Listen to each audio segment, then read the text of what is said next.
You're talking to the Rolex wearing, diamond ring wearing, kiss stealing, woo, wheeling dealing, limousine riding, jet flying, son of a gun. Dead or alive, you are coming with me. And I did what I had to do to win, but somebody wouldn't let us win. We got one! I'm justifiably in a position that I'd rather not be in, but the cream will rise to the top, oh yeah. What are you trying to tell me? That I can dodge bullets? No, Neo. I'm trying to tell you that when you're ready, you won't have to. Longer than I. Hey guys, it's about a minute, a little bit less than that. It's Okay. it has like 5 or 6, 7 drops in it. Yeah. So gotta have some time in there to get all the cool quotes in, guys. Yeah. License to View, we're back again. Another week of bullshit. Another week of pop culture, of anime, of pro wrestling, of toys, of whatever we want to talk about. Wrestling. And we're back. I'm Jason. That's Zach. And Right. this is a pop culture podcast, man. And it's a hot Friday night. And Super hot. if you want to hear some manga talk, we're gonna get into it. I already want to get into this because you did message me earlier this week and told me that you finished Chainsaw Man. I did. And I have to hear your thoughts. I've been waiting with bated breath to discuss with you what you thought about part 1 of Chainsaw Man. Okay, here we go. I'll start right now. Let's dig into Fucking it. suck. No, I'm just kidding. What? No. Okay. Oh, I will say this. I read the entire thing in one afternoon. It's feasible. Yeah, there's only like 79. No, there's like 98 or something. 90. And I read manga pretty It's less than quick. 100. Especially when it's shonen stuff. So Yeah. 3 pages of an action chapter is gonna be I mean, especially with Chainsaw Man, it's like outside of the initial first chapter, they're all like 20 page. I think the max is like 25. yeah. So And the talking's not that the talking's quick. So I read it because you said you really enjoyed it, and everybody on YouTube is fucking so hype through the roof, so man. interested in this stupid manga. So I was okay, I'm gonna give it a shot. I remember I read the first 3 chapters when you mentioned it a long time ago. Yeah, I think it was like it must have been like a year or 2 ago when it first dropped. Yeah. And, I read the first couple chapters. I didn't really dig what I was reading of the first few chapters. I didn't really like the what I was picking up, but he was putting down. I wasn't really into it. Yeah. Art was great. Art's great throughout the entire thing. So I'll start with the positive stuff that I have. Okay. Art is super great. The art is awesome. Yeah, it's phenomenal. It is whatever Shonen Jump is doing or whoever these young guys and girls are doing, like the art is insanely better than I remember like reading Jump when I was a kid. Like just not that there were bad artists back then, but like it was like every couple manga were like, okay. Yeah, it seems like especially now with Shonen Jump, it's like it's consistently the art is like Yeah, very high I don't know if quality. it's because we're all digital now, so you can just do so much shit. I don't know. I don't know if it's because these things are raising, are getting skyrocketed. Like they're getting the rocket on their back strap, and they're getting push propelled, so they have so many assistants. I don't know what the reason is, but the art is great in Chainsaw Man. Action scenes are really well crafted. I think the designs are really cool. The characters, even whether in devil form or not devil form, I think the designs are really cool. I think that parts of the world building are cool, but I think the majority of them I can get to in a second. Okay. Those were most of my positives. Okay. Which are great for an action shonen type series. Yeah. That's great. That's what you need to have. If you didn't have those, I wouldn't give a shit. So those are good. Yeah. When those are great, that keeps me reading because that's what happened. Because the things that I am going to harp on are not necessarily what you need in a shonen, but I think is what has to happen in the next part to become what everyone says it is. Okay. Which is that the character's still not good. The character, You mean the character of Denji? the characters in general don't have any motivations. Interesting. There's no depth to any of the characters, and even if I get what you were saying when you talked about when you finished it, that the character that Denji grows from having nothing to knowing that nothing, and the manga starts touching on it when he grabs the girl's boob or whatever the first time, and he realizes that there's not exactly what he thought it was. Yeah. I thought it was going to get more into that, like more psychological, more deep into life, and they don't really. I think it kind of does. I think it's specifically, and this is spoiler stuff clearly, but it's like it's around chapter 70 or so when he has that meeting with Makima after he has to kill. It's been like a month or so since I read it, but I can't remember his name. But he had to kill the guy who became the Gun Devil. Yeah, his friend. And so he kind of had that whole meeting where he basically laid out the fact that like he doesn't like the fact that he's like feeling these emotions, like he's feeling sad that he had to kill his friend, and like, you know, really the only person that like besides Makima that he'd had like any sort of connection with since like the beginning, he had to like take him out, and clearly he was not wanting to deal with that, so he basically decided that he just wanted to become her slave, and then he figured out that which is that's when she killed Power, which is to me also stupid. It's just bad. To me, it's bad writing. That whole here's what it is, dude. The entire manga up until that last 15, 20 chapters, I was like, okay, where are we going? Okay, where are we going? Okay. You're dangling. Where are we going? What is the overall? Because there was no overall until the last 20 chapters. I think it really doesn't. I mean, I agree with you. I really don't think you even get a hint of an overall until they get to Hell, and then you see like the darkest devil. And when that happens, kind of I'm like, okay, how are we gonna bow tie this up for part one? Because I know it's part one, right? Because if it was the end of the thing, I'm like, this manga is garbage. If it was just over, terrible series with good art. That's what it would be, right? But we know it's part one, so we're going to give it some leeway. That the pacing is still bad. The pacing is not great. Yeah, it's still pretty fast. Yeah, and the fact that there is no stakes being built the entire time until the last 10 chapters, when the whole time we are getting bits and pieces that Makima is going to be something that we don't expect her to be, which is great, which is awesome, right? Yeah. And the payoff to me was like this. That was it. Yeah, I mean, I think I would agree. Once she turns, it all goes pretty quick. It's lightning fast. And it's almost like, are we getting canceled? Because you should be spreading this out. And Denji going from having to kill the only people that he really has family with, more than Makima. Like, why would he still care about this character? It makes no sense. The entire time he's asking, is she a nice person? Everyone's telling him, like, hey, she kind of sucks, dude. And he's just like, okay, whatever. And he's still falling in love with this character, which is, to me, bad writing of a character for someone who's learning about life. Because I don't know if it's necessarily, because I mean, especially for somebody who's learning about life. I mean, for him, who's he with more though? She really was. Who's he with more? She really was his like first taste of like any normal. Who's he with more in life? Is he with them more, or is he with her more? No, I mean he's definitely with them more, but I think he's still. I mean, for him, I think she was definitely still that anchor point, because I mean, up until that point, up until she took him in as a devil hunter, he really had no connections with anybody. To me, that's anime. That's anime writing, which is why I stopped watching anime, because it's bad writing. Because if this was a story in a TV show or a Scorsese movie, you would hate it. But because it's anime, we give it a pass for being whatever.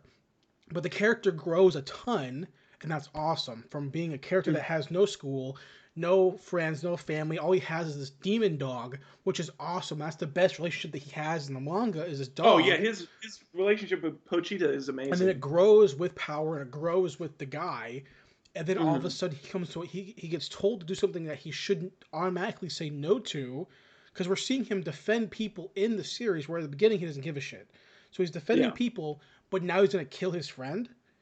It destroys the character progression, in my opinion.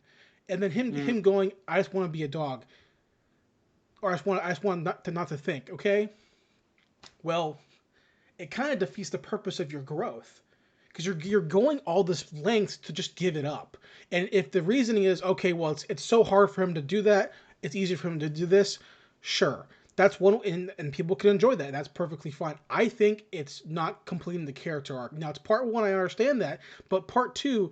But the way that part one ends is the way that that's the way that he chose to end it this way, which him being a heroic. The last page of the series is him like about the henshin, right? Yeah. Which is cool, but to go from to have that be the ending to having 5 chapters before he's giving up all hope to just be a fucking chain dog, that jump doesn't make sense to me. Between that and becoming a slave to becoming the hero of the story, I don't understand. I mean, I get where you're coming from. I think a big problem with that is specifically the pacing of it. Sure. I think it definitely could have. I think If that revelation made that shit, because I know the points where the revelation happens and the revelation point makes sense, but I will agree that it is pretty rapid fire. like, look, if he wrote that, or I'm assuming it's a guy, the manga, it could be a girl, but Yeah, the name sure. the name looks masculine. So Yeah. if when Makima attacks everybody, if that was not one chapter, if that was 50 chapters, by the end of that 50 chapters where you see Denji as the hero, you're like, yes, we saw the struggle. We saw the progression. We saw him at the lowest build back up. We saw him come into his own, realize that people could hurt him. But instead we got one chapter, her taking over the world, and then 3 chapters later, he is, Sentai, Devilman, Chainsaw Man, which is cool, but there's no build up to that and there's no payoff. And then next thing you know, they're in the graveyard fighting, and next thing you know, he cuts her. What? Next thing you know, we have her reasoning to it. Like, it just makes the pacing is bad. It's bad pacing. Now, whatever that's the way he wanted to do it. If that's what Shonen Jump said, get it out there. I don't know, obviously, but to me, it's like for a long time, for 60 chapters, we are dangling this awesome potential world, and when when it comes time to be like, hey. Here is the castle. Here is everything. You fumble the ball, and you try to pick it back up and make a touchdown. And you don't succeed. It's at the 2-yard line, and you get stopped. Because to me, like, you could have really made that sweet. You could have been like, okay, time to slow down. Let's time to go into this character study and see why he will become a hero in the way that we think he's going to be in part 2. And break down why Makima's the way she is, instead of being, I'm a fan of his. I'm a fan of Chainsaw. What reason is that? I'm a fan? Oh, he made me look bad, so I want to have a family. I don't know. I mean, I think her motivation behind it, is not explained as much. I think for him, I mean, they have the moment where he's basically in the underground bunker and he's at his lowest point. But I will agree, it's a quick turnaround. But he sees the news footage and he kind of realized that, like, he sees the consequences of his actions to save other people, and he realizes that's something that can also fill a hole in his heart, kind of where he didn't have that before. Maybe. So I feel like that kind of fills that progression for me. But I will agree that the pacing does make it happen all rather quickly. It's that, and then you add in the main villain of the story. It's paper thin. Paper thin reason. Like, this whole time you're seeing her trying to gather these demons so that she can control them, which I had to like think about after it was over because that's what she's trying to fucking do because I don't know for sure.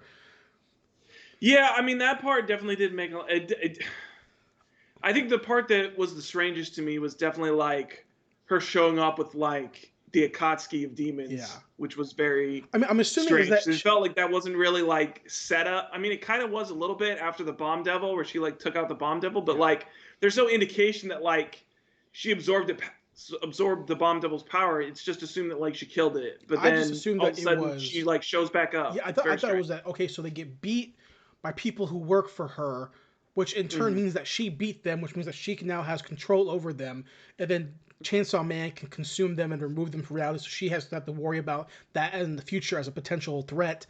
And then they have Pochita be like, oh, well, no, by the way, here's a tag at the end, a quick little tag, as an explanation as to why why she did all this is not good. That's not good writing. Yeah. I mean, it's interesting. Imagine, Zach, this. If at the end of Naruto, fucking, that's what we got for why the fucking god of all ninja time was like... First of all, that reasoning for Naruto is very paper thin. Yeah, 100%. But imagine that's all we got was like, hey, by the way, like the fucking pug dog was like, oh, by the way, this is why she did it. You'd be like, fuck this, fuck Kishimoto.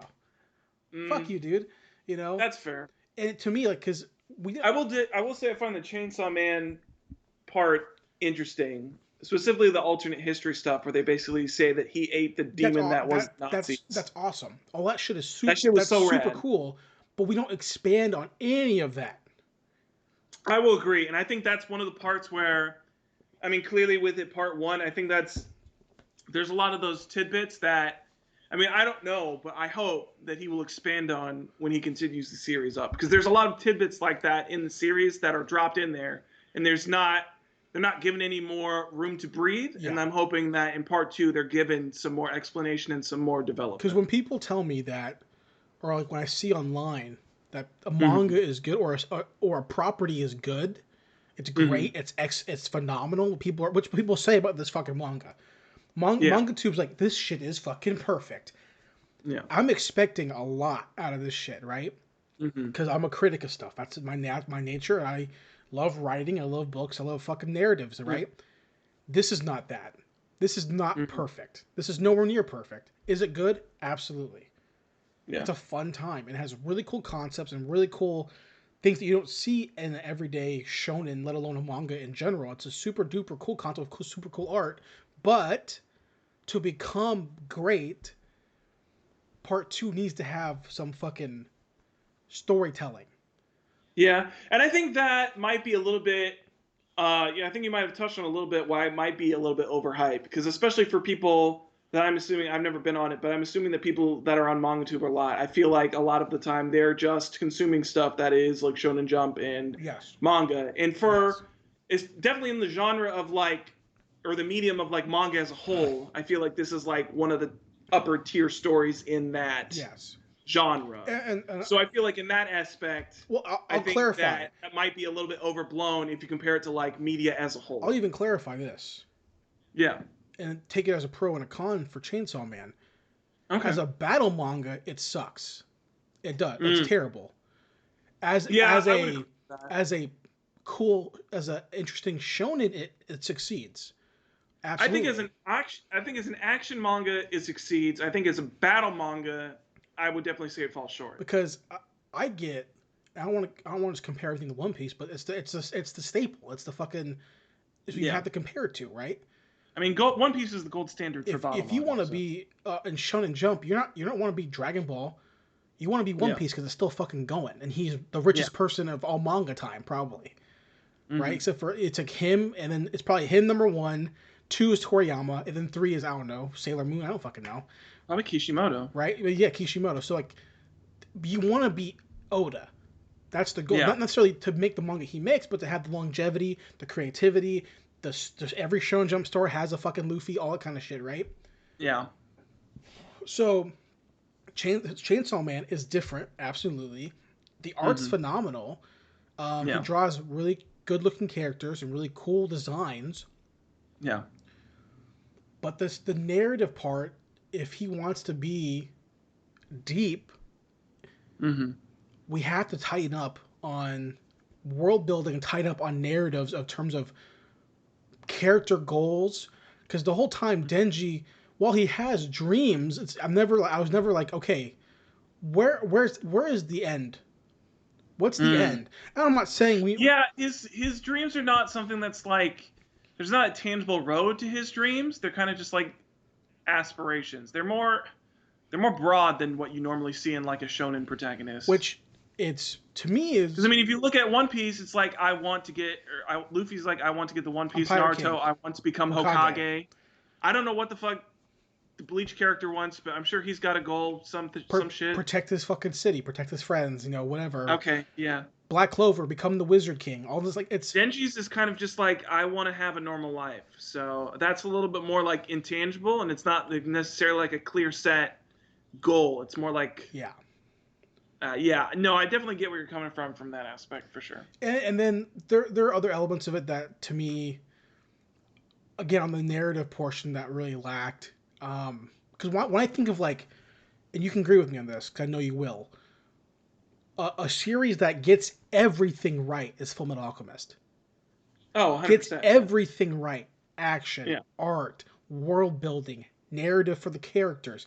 Nothing is wrong in that series. That's a perfect series, right? Every character that you meet who has screen time for a significant amount of time, their backstory, their history, their first, last name, their main drama in their life, their main goal in life. We all know all that shit. And it doesn't bog down or ruin the progression of any other character unless they're a bad guy, then that's the end of their line. Yeah. Right? But we know Ed and Al's goal the entire time. Not saying we have to do that for Denji, but we see those characters grow, literally see them grow, right? Where, to the point where it's stated, and something as small as Winry saying, "You've gotten taller," makes the reader and the audience member go, "That's a memorable fucking moment." Yeah. Because I remember when I was watching Brotherhood, 'cause I watched Brotherhood before I read the manga, and when that scene happened, I remember being like, I remember pausing and being like, "Holy shit!" Like, he's the small guy. He's always the small guy. And for her to be like, "You're taller than me now," I'm like, holy shit. That's literal character progression. Yeah. Right? So I would agree with that. And I think I'm thinking that might be an issue that, once again, might be resolved in part 2. I think that specifically, I think the issue of him not having a clear defined goal, I think the introduction of the young girl that he basically has to take care of, I think that definitely has the potential to fill that hole that was left in the series. And I think that's something that's more like tangible and more like feasible, of like, okay, this is like what he's trying to accomplish, and like this is where his end goal is going to try to be. So I think that might be something that definitely is, a concern of yours that could be solved in the future. And I'll end it on this. I don't care about the kid thing, the kid angle, right? Okay. Because he wants to have sex with her. That was the goal of that. He was in love with her, not loved her, in love. If that's what we're saying, if that's what he literally gave away his freedom. If we're gonna go on this, that's weird. That's weird. That's some weird Japanese manga shit, right? That's like fucking Twilight with fucking the wolf imprinting on the baby. It's fucking weird, right? Yeah. So even if we add the little tag of like, oh, she was the control devil and her whole dream was to have a family, blah, blah, blah, blah, blah, blah, blah. Write it better. Because you wrote it bad the first time. So in part 2, you have to make me give a shit about her. Because if you don't, all the struggles of him and her, I don't care about. Right? Now, I'm gonna end it and then transition right away into something that I think is even fucking better. Okay. Because everything is done right in Kaiju number 8. Every little thing is right about that manga. Did you read the new chapter this week? I did. I have to.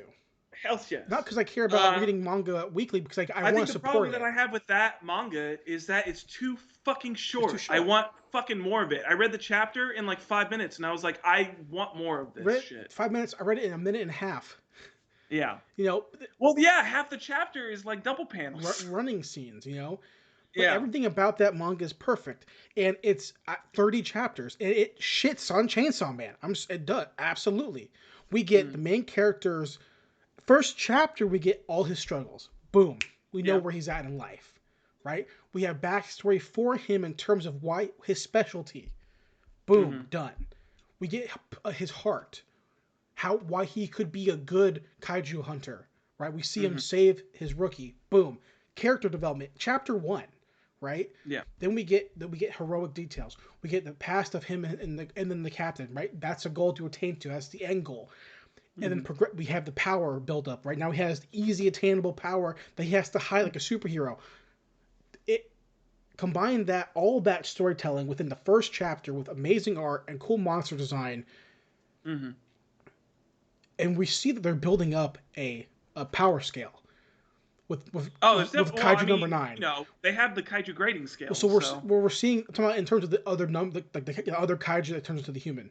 We're seeing levels. Just in in the arc that's going on right now, they think they graded the Kaiju that attacked the base, and that was like an 8.5 or something like that. And we're seeing him succeed on different fronts. He's having to struggle with and obviously his last chapter, spoiler, we're gonna see what happens after this, but he's succeeding not being able to transform, right? He's using only using 1% of a battle suit. Using 10% of. Using his knowledge about being a guy who would tear apart monsters for a living. Oh, that was my favorite part of the last arc, where it was basically like everybody else was like trying to fight, and he's like, no, I'm gonna like try to like bite into this dude, like take it apart and figure out what its weakness is, and that's the way I can contribute without like exposing my power. Exactly. So we get at 31 chapters, or whatever the fuck it is, already infinitely better than Chainsaw Man. It's not even comparable. Now they're two different stories, obviously, but we're talking about in shonen style shit where people henshin. Just on a visual alone, sorry, Kaiju No 8 is better designed. Yeah, I would say that it probably does a little bit better job of setting up the background characters for sure. I definitely think it goes to that aspect of like, I think for the main ones that like see a significant amount of screen time. There are some other ones in the squad that we really don't know too much about. Some of the other hunters that like joined up with them, but like, you got the main guy, you got his buddy from the thing, you've got the Twin Tails tsundere girl, all her shit with her dad and like her having to live up to his expectations. About the captain from him as a kid, and about the vice captain, all his shit. This entire arc has been like his motivations for like what the fuck he does. So imagine we double chapters. Imagine we're on chapter 60. Yeah. We fill the squad out, right? Yeah, I could definitely I would say we'll probably have the whole squad filled out in like another like 20 to 30 chapters. Imagine chapter 100. Okay, we can get a fucking tournament arc. Dude, I don't know how you do a tournament arc in a fucking manga like that. It's straight up like, it's just better structured. And while that's not, you don't have to have structure, obviously, but like, I see a better written character with real goals. Straight up, for the first how many chapters of him at the exam, it's like, this is your last chance, bro. Yeah. You have no other chances. You are too old. You are a loser, and you've already done the test like 100 times. Yeah, this is your third try or whatever the shit. Like, you have to succeed, and you have to succeed while the person that you are trying to get to is watching the whole time. Yeah. So already we're getting a better character development and a better character story. In every chapter, be real with me, Zach. Did you actually give a shit about Denji? I would say I probably didn't care about him until it probably took like 40 or 50 chapters. It was around like I think it was because he does cool shit in like the first in the second arc is like and then he does cool shit in like the third and the fourth arc, but I think it's after they visit Hell and all that shit, because I think after the Hell arc is basically when the Makima shit all goes down. So that's where I kind of like started to like him more as a character, when all that shit started happening. When you see his relationship with like power. Did you care for him when he was struggling? Yeah, I cared for him. Because I didn't give a shit. Oh no, I cared for him. When Power died, I'm like, okay, she's gonna live. When Power died, didn't care. That shit broke me. Didn't care, right? I love Power. But when I'm reading Kaiju No. 8, because of the way that he writes that character in the first 5 chapters, when I see him run to go henshin and he has to stop from henshin because his friend is going to save the day, I'm like, that's great heroic writing, right? It's like, it's the same way I feel, but when I watch a henshin series, right? And you have this character whose dynamic is straight up like, I can be the best right now. For whatever reason, he has this thing. I could be the best right now, better than anybody in this whole military unit. I could be the best. I could be next to her right now, and I could be I could kill all these motherfuckers. I can be there right now. But she would not.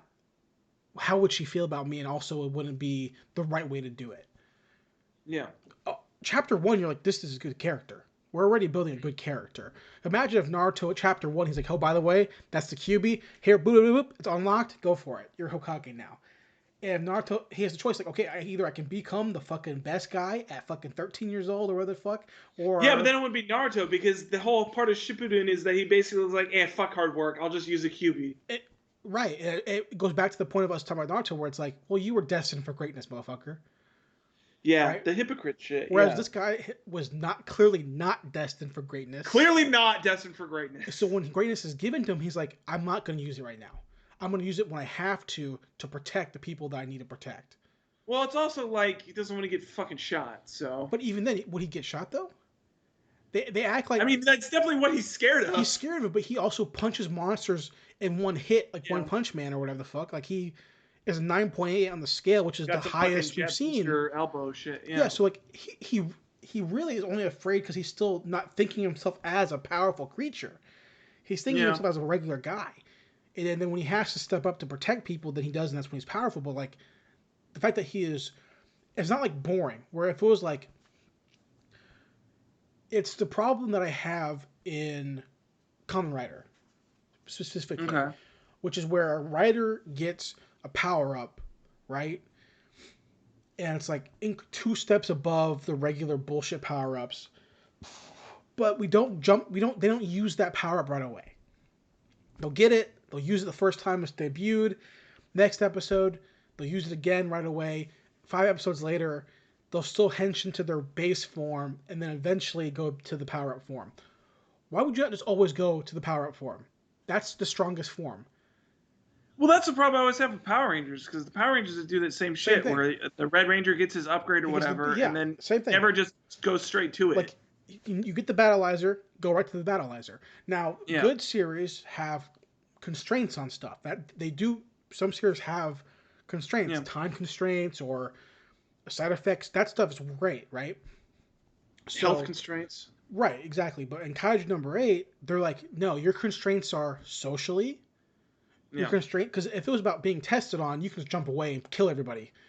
But he mentally, he's so used to being beat down and not being a cool guy that it's believable as to why he would be afraid to henshin in front of everybody.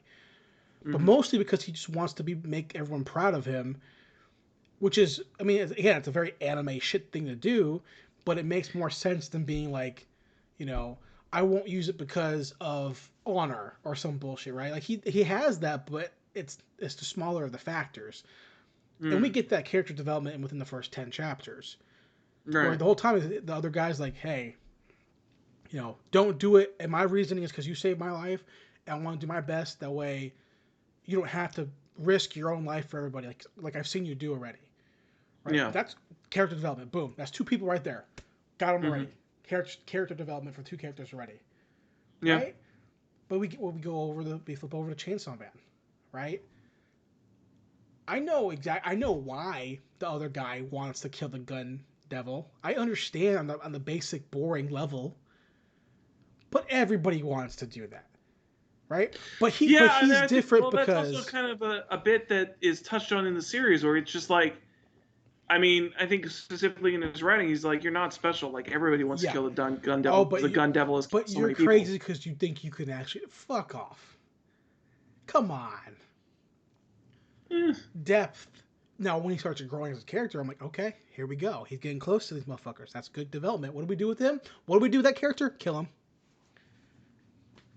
He grows a little bit, we kill him. Tell me how that's good writing. That's Last of Us. That's Last of Us 2 shit, dude.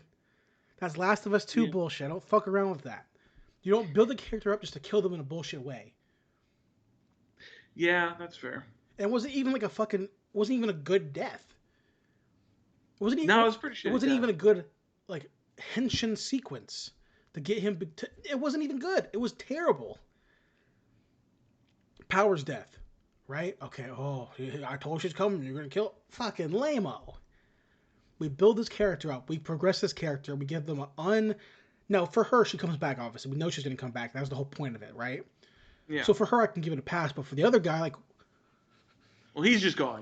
I also don't even know his name. Moritaka? I don't fucking know. I'm just guessing. But I can look it up. But that's where I'm at with both those series. I feel you. And the thing is with Chainsaw Man, I'm really excited to see where it goes because the ending page to me, even though I don't agree with how he got to that point in the character progression, I think it's still really crap. I am happy to see if it's an exciting point. Well, I'm excited to see if that character progression from part 2 onward becomes what I think it should be.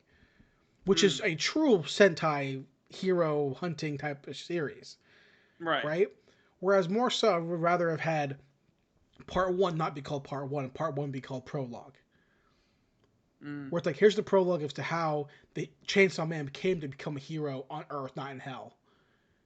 Okay. Prologue, not part 1. That way we see him beat down, and then rise up at the very end to become part 1. Now it's him on his hero journey to become the hero of Hellbound on Earth. You know, I think I would have taken it a little bit better, but instead I have too many questions about people's goals. Too many questions about the world of the organizations and why they have deals with Makima. There's too many questions that I have that are not answered, and they're not going to answer them, I don't think, because she's fucking the kid. I don't know. Well, she's not the kid. It's just... It's the fucking the devil there, yeah. The devil is inherited to another person. Yes, but my point stands. I mean, he ate her, so... Yes, so that's even better. She'll never come back, so answering those questions makes zero sense now because she is removed from history, correct? Yeah, basically. So if he goes to the president, hey, why'd you make a deal with Makima? He'll be like, well, who are you talking about? So he already shot himself in the fucking foot for answering questions that he didn't even fucking answer in the first part. That's what I'm saying. Zach, what else have you checked out this week, dude? All right. Well, now that we've gotten our Chainsaw Man and Kaiju out of the way, let's keep the manga shit going, because I did read and caught up to another manga in Shonen Jump that I think you would like. Okay. Because it's definitely got the organization shit that you love. I know you love your organizations. Love it. It's called Sakamoto Days. Yes, I've seen it. I read it. It's about an ex-hitman who basically falls in love with a girl and decides to start a family, and it's all about him trying to get away from his past life as like one of the world's like most awesomest, spectacular, perfect assassins it's ever been. I love it. It's a really good series. I'm liking it a lot. The art's really great. I like the character. Speaking of character development, I mean, you know, Sakamoto's is very easy to understand. He's an ex-hitman, but he has a family now, and he wants to keep them safe, and he doesn't want to have anything to do with it anymore. And I think they do a lot more with it later on. Especially, I like the dynamic between him and his little wife, where she basically is like, if you're going to be with me, you can't kill people anymore. So it's interesting to see, like, as an ex-hitman, him having to come up with situations to, like, get out of dealing with people that, like, want to take his life, but just stop the situation without actually killing them. Yeah, I read the first... It was early. There's only like 16 out right now. It was early when it came out. Maybe it was only like 4 or 5 Probably. When it came out when I read it on the app. Last time I get the app in bursts. And I read it and I was like, okay. And the way that I described it to myself was like, well, to me it was very gaggy, which I liked. It's like goofy. Gaggy. It's like goofy. But then they draw action really well. Yeah, it's the mix of like action and goof for sure. So, there's definitely a lot of like gag moments in it. Yeah, and I like the gagness of it because I don't really read a lot of comedy manga. I mean, the main character is like a fat guy who's also like a person that is basically John Wick. So well, the way that I described it to myself was, this is John Wick if his wife didn't die. Basically, yeah. Like eventually they would have came for John Wick. You know, I mean, eventually someone would have came for John Wick if his wife didn't die. Yeah, and he's basically just John Wick. He's just John Wick, but he has a new job and succeeded, right? Because if we saw if John Wick 4, we get a flashback to where he's talking to his wife. You know, she's probably like, you probably shouldn't do this anymore. Like part of it, you know. So I really liked what I read of that manga. Yeah, so I'm reading that. That's really fun. I'm liking that a lot. What else? So I did want to mention this because I've been catching up on Chris Lee's podcast that he's been putting out. Oh, right. I haven't listened to today's episode, but I've been listening to the past couple weeks, and I think I like his new stuff even more than his old stuff. Yeah. I like new jaded Chris that is like, I've already been canceled, so like, what the fuck are you gonna do with me? And also, I love hearing him talk about his kid a lot. I think that's like the most endearing he's ever been as a person, because really his whole shtick before was like, I'm the selfish asshole who doesn't give a fuck about anybody. Yeah. So I like that kind of I like peeking behind the curtain a little bit more, peeling back the layers, as TMP fans would know it, and seeing like the relationship with like his fiance and like his kid, and like he talks about just like how much better his life is, like with this kid in his life, and like how much has changed him, like as a person, like being able to like take care of this little tiny life that has like just been thrust into who he is as a person now. So I like that a lot. But he's still got those silly goose time Chris moments that I really enjoy. But he feels like a lot more like grounded. And he's definitely like, for me, I feel like he's definitely like realized like the situation that he has created for himself, and he's trying to like move past that. Right. So I find it really, really endearing. So yeah, I've been checking that out a lot, and I've really, really been enjoying that. Yeah, I haven't really watched it. Yeah. I think it's more so like, you know me, I don't give a shit about the canceling thing. It's more so I just don't care, because I watched this first one. I was like, okay. I watched part of the first episode when he came back. I was like, okay. I mean, at some point, but I also wasn't listening to it before, because I listened to the first like 20 and I was like sporadic after that. Like, I mean, very sporadic. Like yeah, I think that was the same. Well, for me, it was like, yeah, I listened to like the first. I don't even think I got to 20. I think I listened to like the first 10 or 15. But after those, it was like I just started hearing the same shit every week, and I was kind of like over it. And so I'd check out like, there'd be a couple of times where I would like check in and like watch a few episodes, but especially with this old stuff, it just felt like it was like a lot of like repeating the same shit over and over again. I really didn't hear too much shit that like changed, and it got really boring really, really fast.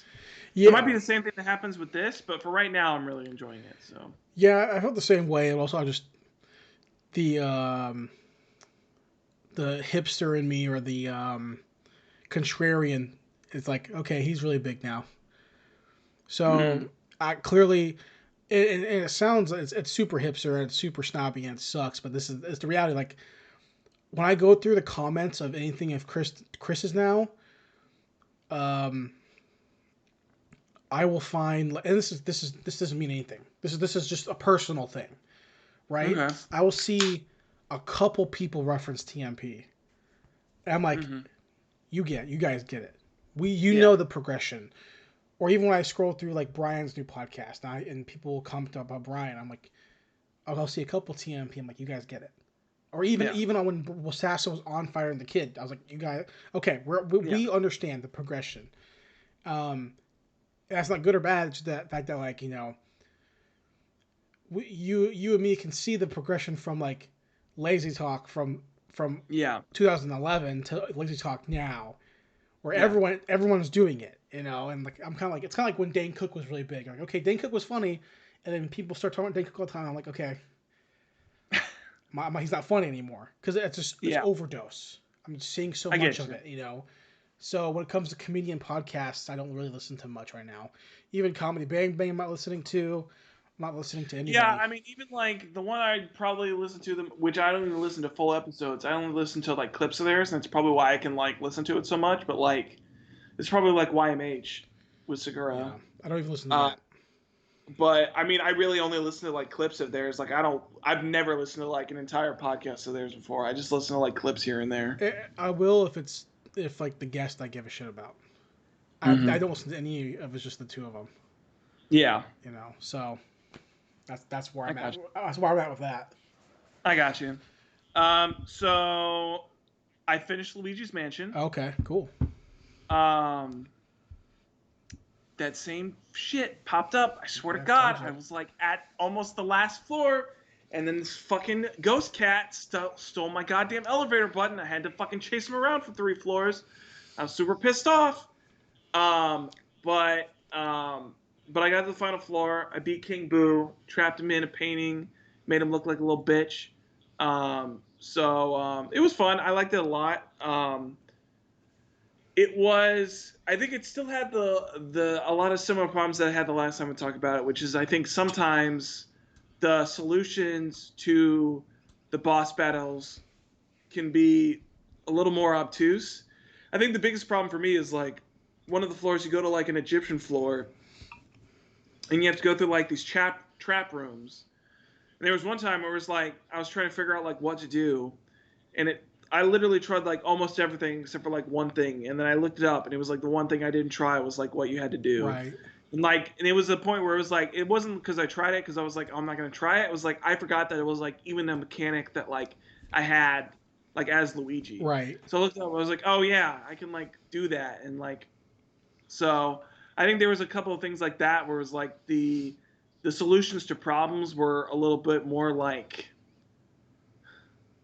I don't want to say that like I want them to like spoon feed them to me, but I don't know. I think there are ways to like give hints to like what you kind of need to do without like spoon feeding it to you. Yeah. And I don't think that like this game did a really good job with that. Like, Right. I mean, it would have been one of those things where like I would have figured it out eventually, but like, I don't know. I don't think that's really good game design for where it's like, oh yeah, if I just die a bunch of times, eventually I'll figure out what I need to do. Right. So, I think game design should, especially for like a puzzle game, I feel like this answer should be a little bit more intuitive than that. Right. So that was like kind of one of the main issues that I had. But overall, I had fun with it. There was just a couple of gripes and stuff like that. Sweet. And then the last thing I want to talk about, okay, two things, because there was one other thing that I kind of wanted to touch on. I didn't really like watch it, but like I started to watch it. I know it's going to be a problem. So, Okay. First thing is there's an anime that started airing. Second episode's airing in like very soon. It's called Tokyo Revengers, and it's basically based around a guy who's a loser as like a mid-20s guy. He ends up going back in time to when he was delinquent in middle school, and he's basically, his whole arc is trying to save his ex-girlfriend who he hasn't seen in like a bunch of years because she died, you know, whatever year before he ended up going back in time because he got pushed in front of the subway. Mm-hmm. So there's one episode out of that. I'm liking the concept a lot. I think you would like it because it's got delinquents, and I know how much you love delinquents. Love it. So, All about it. yeah, and it's got time travel, so it's got the whole hippy-dippy, crazy, dumbass bullshit. So that's fun. I'm liking that. It was a really good first episode. Are you I think it watching really this set up, like Eternity anime? No, I've heard of that, and I haven't watched it yet. I think it's called like To Your Eternity or something. I keep seeing like that. people on YouTube being like, "This is gonna be I amazing." know people in my Facebook group have basically been saying that like the first episode was like an amazing first episode, and it's like one of the best first episodes that they've ever seen. Yeah. I was like, have you seen Naruto? Like that's the first episode. So let's not even play here. But I haven't checked that out yet. I know it's on Crunchyroll, so I might check it out soon. But I haven't pegged that one down yet. Okay. I know that one's supposed to be like, that's definitely like the dark horse candidate for a season, where it's specifically one of those animes that like I haven't seen too much press about it outside of like word of mouth, and it's also like seems like it's going to be one of those more like philosophical and like artsy anime that really don't get like a whole lot of attention, like, you know, like a My Hero Academia or like something like that. Yeah. The typical shonen stuff. So no, I might check that out soon, but I haven't yet. And then the last thing I want to bring up before we get to what else you checked out. Sure. Is and I'm gonna have a whole breakdown of this next week because I know I'm gonna binge through it because this shit is like my fucking kryptonite. I don't know why, but I can't stop watching it. But season 2 of The Circle is out. I know we talked about season 1 of The Circle back in the day. Oh yeah, yeah. Like last year, I think, because I think I watched it like February or March of last year. Right. It's pretty early in 2020. But it's a social media game show that's on Netflix. I'm about halfway through the first episode, and like all the people have been like spread out. There's already like 2 of them that I can't fucking stand because one's a hippie, and the other one is a contestant from a different Netflix show that they just decided to put in this one. She's from that Too Hot to Handle show, which I never really watched. I watched like 5 minutes of the first episode, and I was like, I don't think this is for me. But she's from that. She's like a British girl. And I love her accent, but like, she's definitely one of those people that like feel like she just tries too hard to be hot. Right.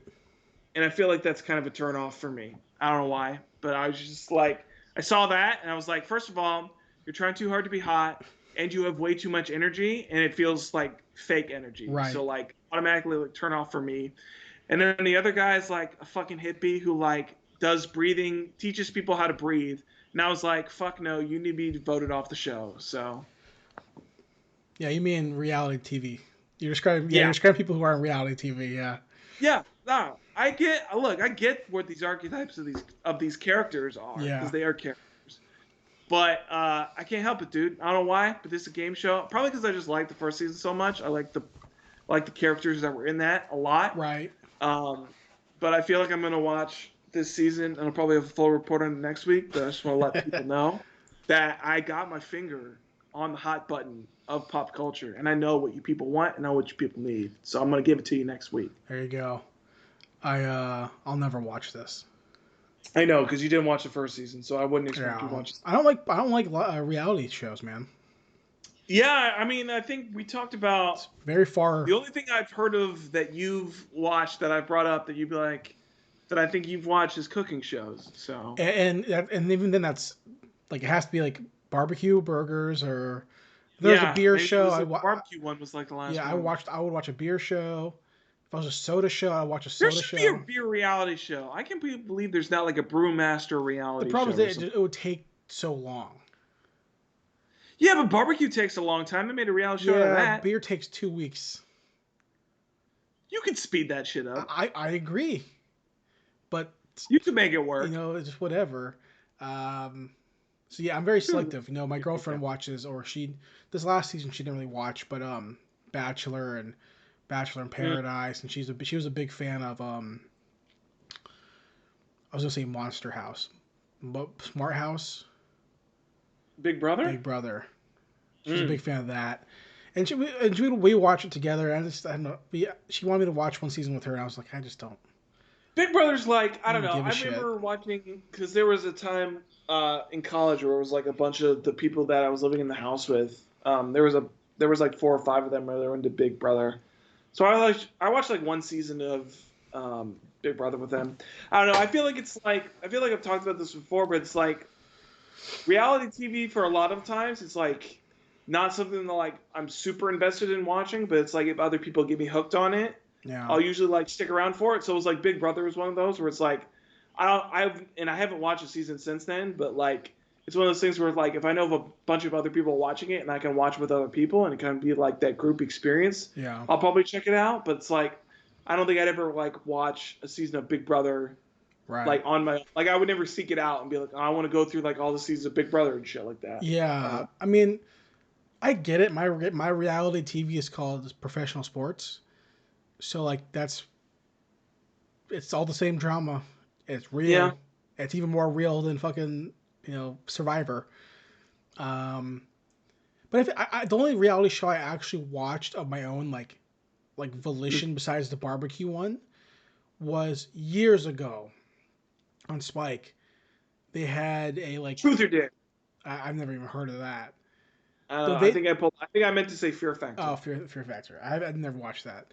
But they had Spike TV had a martial arts reality show hosted by Ernie Reyes Jr., who's the lead character in Surf Ninjas. He played in TMNT the movie as Kino. He was the stunt suit guy on TMNT. Okay.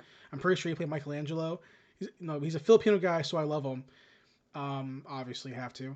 It's like Pacquiao. I have to. He's Filipino. That's true. That was the other thing I was going to mention. One of the contestants is a half Filipino girl. There you go. So I would want her to win. Yeah. But it was hosted by Ernie Reyes Jr. I don't remember what it was called. It was like, so the premise was like, we're going to get a bunch of different people from different martial art backgrounds, and they're going to fight and go through challenges, and then they're going to fight each other. So it's like the UFC. It's like Ultimate Fighter, basically. Yeah, but it's not like full contact like that. It's very much like we're going to spar a little bit, and then, I don't even know what it's called, Ultimate Warrior or some bullshit like that. And it was like, I do Shotokan karate, and it's like a white guy like named like Jeff, and then it's like a black guy who's like TKD, and he's like, my name is Blake, and I do take TKD. And I remember there's a guy who's like, I do Shoryu karate. I was like, oh, okay, that sounds kind of like Street Fighter. All right. And there's a guy who's like, I do Jeet Kune Do. I'm like, I know what Jeet Kune Do is. That's Bruce Lee. I know okay. Jeet Kune Do. And then there's always like the guy who's like, I wear black and I'm fucking like, no, cool. And I was like, as a fucking like, I don't know, 12-year-old, 13-year-old, I was like, this is sick. And then my dad's was watching actual UFC in the hallway. I'm like, I don't want to watch that bullshit, Dad. I want to watch the show where they fight in a circle pit in the sand and on a beach. That's what I want to watch because it reminds me of Mortal Kombat, you know? Hell yeah. Whereas like now, like there's a a Bellator fight happening right now that I'm gonna watch once it's over. Mm-hmm. You know, so you gonna watch the Jake Paul fight? No. Are you sure? I don't give a shit about that I stuff. saw that shit fucking promoted on my Facebook and I almost broke my TV. I don't give a fuck about those guys. They're like giving him the time of day. If some washed up fighter wrestler wants to fight a YouTuber for a bunch of money, go for it. I don't give a shit. Good on you.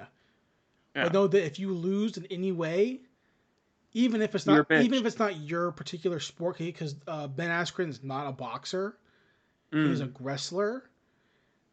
If you lose at all, though you are a professional combat athlete. If you lose, you're just, even if you're rich, even though you're richer than most fighters now because of this fight, know that no one's ever going to take you seriously ever again. And no one does now. But if you lose, there is no way you're ever going back to the UFC or anywhere else. Dunzo, dude. You're done.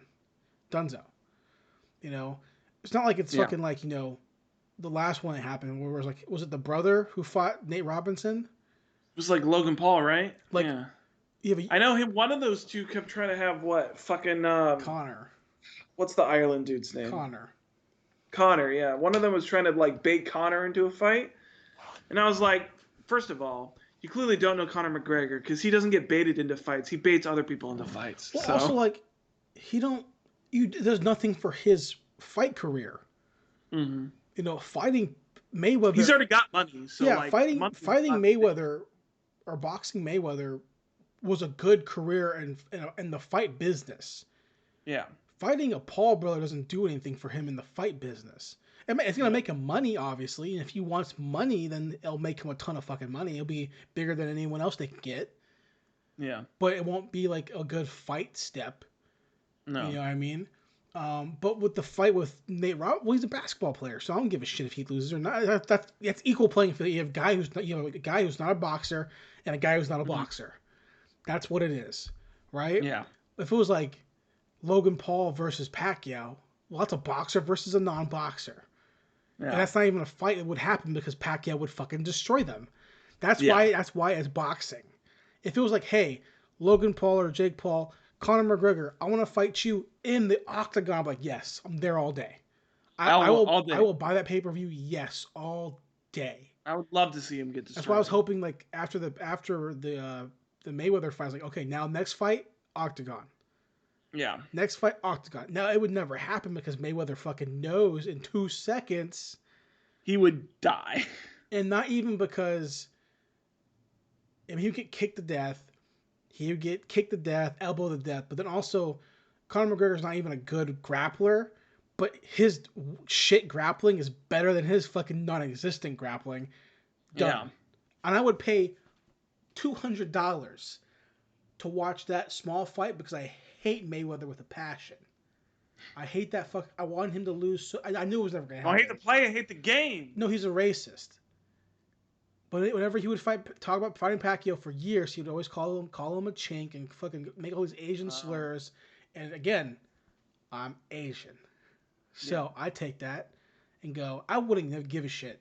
But because you're a good boxer and you're not fighting the man, I'm like, okay. All right. So when they do fight, he's a fucking piece of shit. Whatever. Fuck off. Yeah. Fuck that guy. Now, beat me in a fight? Obviously. Right? Not act like I'm going to go up there and beat him in a boxing match. Obviously not. I couldn't punch him. Look, you know you're going to pull out the Jeet Kune Do and you're just going to fucking wreck him. Well, he has no idea that I have a QB built inside me. And eventually, when I get beat up enough, I just wake up and the QB's there. There you go. All of a sudden you have a fucking cloak that comes around you and you just sprout 9 tails and you go to town. He has no idea that I always strap a bomb to my best friend so when they blow up, after I lose, I go Super Saiyan. They have no idea. There you go. I watched a movie on Netflix, Korean crime drama Okay. called Night in Paradise, and it was directed and written by the guy who wrote I Saw the Devil, which is a great movie. Oh shit, I love that movie. And this movie, Night in Paradise, it sucked. It was not good? It was not good. I Saw the Devil was good. I Saw the Devil was great, but Night in Paradise is not good. Wait, let me make sure. I Saw the Devil is when the serial killer kills like the guy's wife. Yeah. He's like a super cop or whatever. So and he's just a spy, yeah.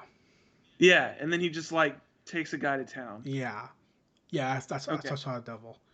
Yeah, And real that was quick good. about that movie, I was on YouTube rewatching clips of it because I wanted to watch the clips of that movie after I finished this shit movie. And I'll get to why it's bad in a second, but I was watching like the ending scene of I Saw the Devil on YouTube when he has the contraption, and then the serial killer's family comes and they open the door. Spoiler alert, by the way. They open the door, and then they chop his head off, and then they all cry, and he walks away. And he starts crying, and all the comments in the video were like, "Oh my god, he understands that he lost everything, and everyone was killed by the serial killer, and now he is understanding that he has nothing left, even though he got his revenge." And other people were like, "Dude, he's crying because he fucking completed his goal." Yeah. And I remember I was reading the comments, and I was like, I could see why people would take it that way, like that he's sad because he became the devil, right? He became the monster he was hunting, and I took it as like rewatching the scene and seeing the way his facial expression was. Well, it's closure. I took it as exactly the cycle's over now. Yeah. Like he was already a spy, so it's not like he already had clean hands. Yeah. You know, I mean, he already had he was already a killer. Mm-hmm. It's not act like John Wick didn't go home and cry. Like we know John Wick. If John Wick cries, not because he's crying because he killed people. He's crying because his wife's dead, Yeah. or his dog's dead, right? So like this guy's already a fucking Or both. like the man from nowhere. Yeah. He's not gonna cry because he fucking stabbed this guy in the chest 1,000 times. He's crying because he whatever could have happened to the little girl or whatever. So all the coolness of the writing that I Saw the Devil had, which is great writing, A Night in Paradise is slow, meandery, boring, indulgent, and it's not good. And the ending is not good at all. The ending is terrible. And people are going to think, well, the main character in the movie dies, right? There's two main characters, one of them dies in a really stupid way. Okay. Oh, his death could still be fine. His death could still be cool. But what happens after it, it's really like, okay, this is stupid. This is dumb. Okay. And the scenes just go forever. Just days go. And like, you know how I feel about Tarantino? I hate Tarantino scenes that are too long. I can't stand it. This movie does that shit. Not even talking. Just like we're gonna pan across Not the even tension seascape. building? Because I think with Tarantino, listen, there's like an apprehension of tension building in the scene. Yeah, and I'll get to that in a second. I think this movie. You watched a Tarantino movie? No. I think this guy is trying to build atmosphere, but I think it comes off as boring. Right? In Tarantino movies, like the opening to Inglourious Bastards, people when that movie came out, they're like, "Oh my god, it's building so much tension." I watched that scene 4 years after it came out because I didn't watch it when it came out, and was like, boring. Let's go, dude. Let's move it along. I get what you're trying to do. Move it along. I'm not impressed.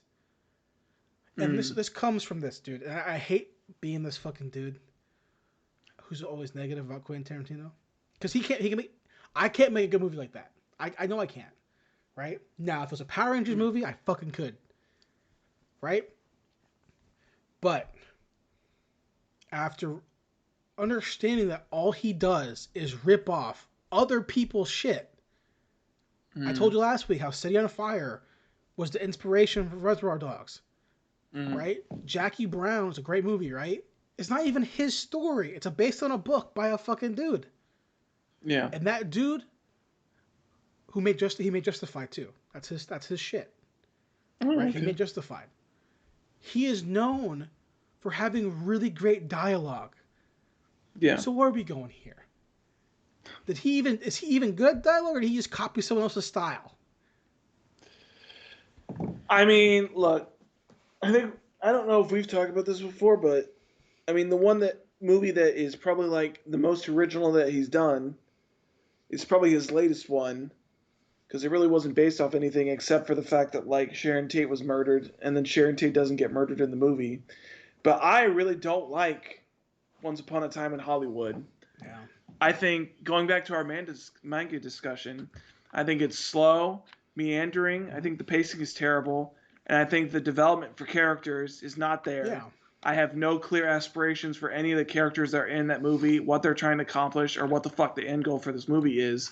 And the ending for Once Upon a Time in Hollywood makes no sense unless you know the history of the Manson murders. That's the only way that ending makes any sense. Because if you don't have that context, that ending is like, what the fuck is this? And also, I heard this somewhere years ago, and I agree with it. So I always say it about Tarantino, is that he just copies stuff and then just makes genre films, just spoofs of genre films. Here's my version of a Western, and that's, people do that. That's how films are made. I understand that, but like, here's my version of martial arts action film. He watches so much stuff. Obviously he's a humongous film fan. That's never something we can take away from the man, because he'll tell you that City on Fire was an inspiration. He'll say that shit, right? So that's obvious. But at what point do we go, okay, dude, other people don't know that, but what City on Fire is? Other people don't know that what you're referencing when you make a Grindhouse movie, but the people that do are going to go, you're just copying a fucking Grindhouse movie. Like, I understand what he's doing when he made Kill Bill. All right, now, I've seen the Street Fighter, and I've seen the movies like that shit, and the Chambara films. Like, I understand what you're doing, right?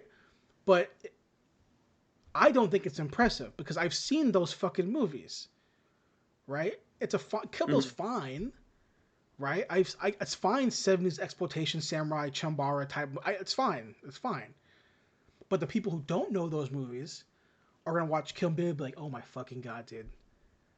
This fucking guy, this dude's fucking 10 out of 10, right?" Well, yeah, it's like Django is basically his version of like a spaghetti. His Western, version of the movie so. Django. It's like he watched Django, the original one. He goes, okay, I'm gonna change here. Obviously, change the race of the character, make it a slave. Take out that he has a machine gun in a coffin. All that shit, right? And that's perfectly fine to do that. And that's not wrong or not bad or not whatever.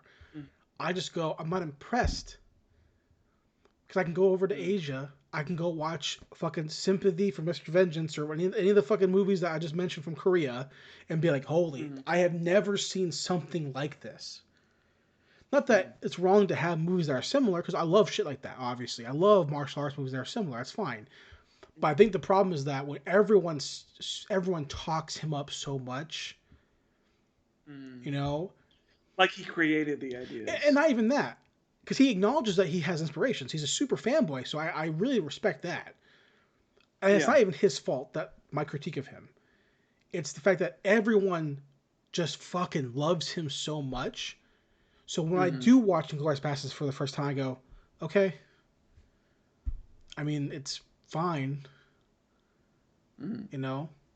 Like, Pulp Fiction's amazing. That's an awesome movie. It's undeniable. Now, is it top 10 of all time? Fuck no.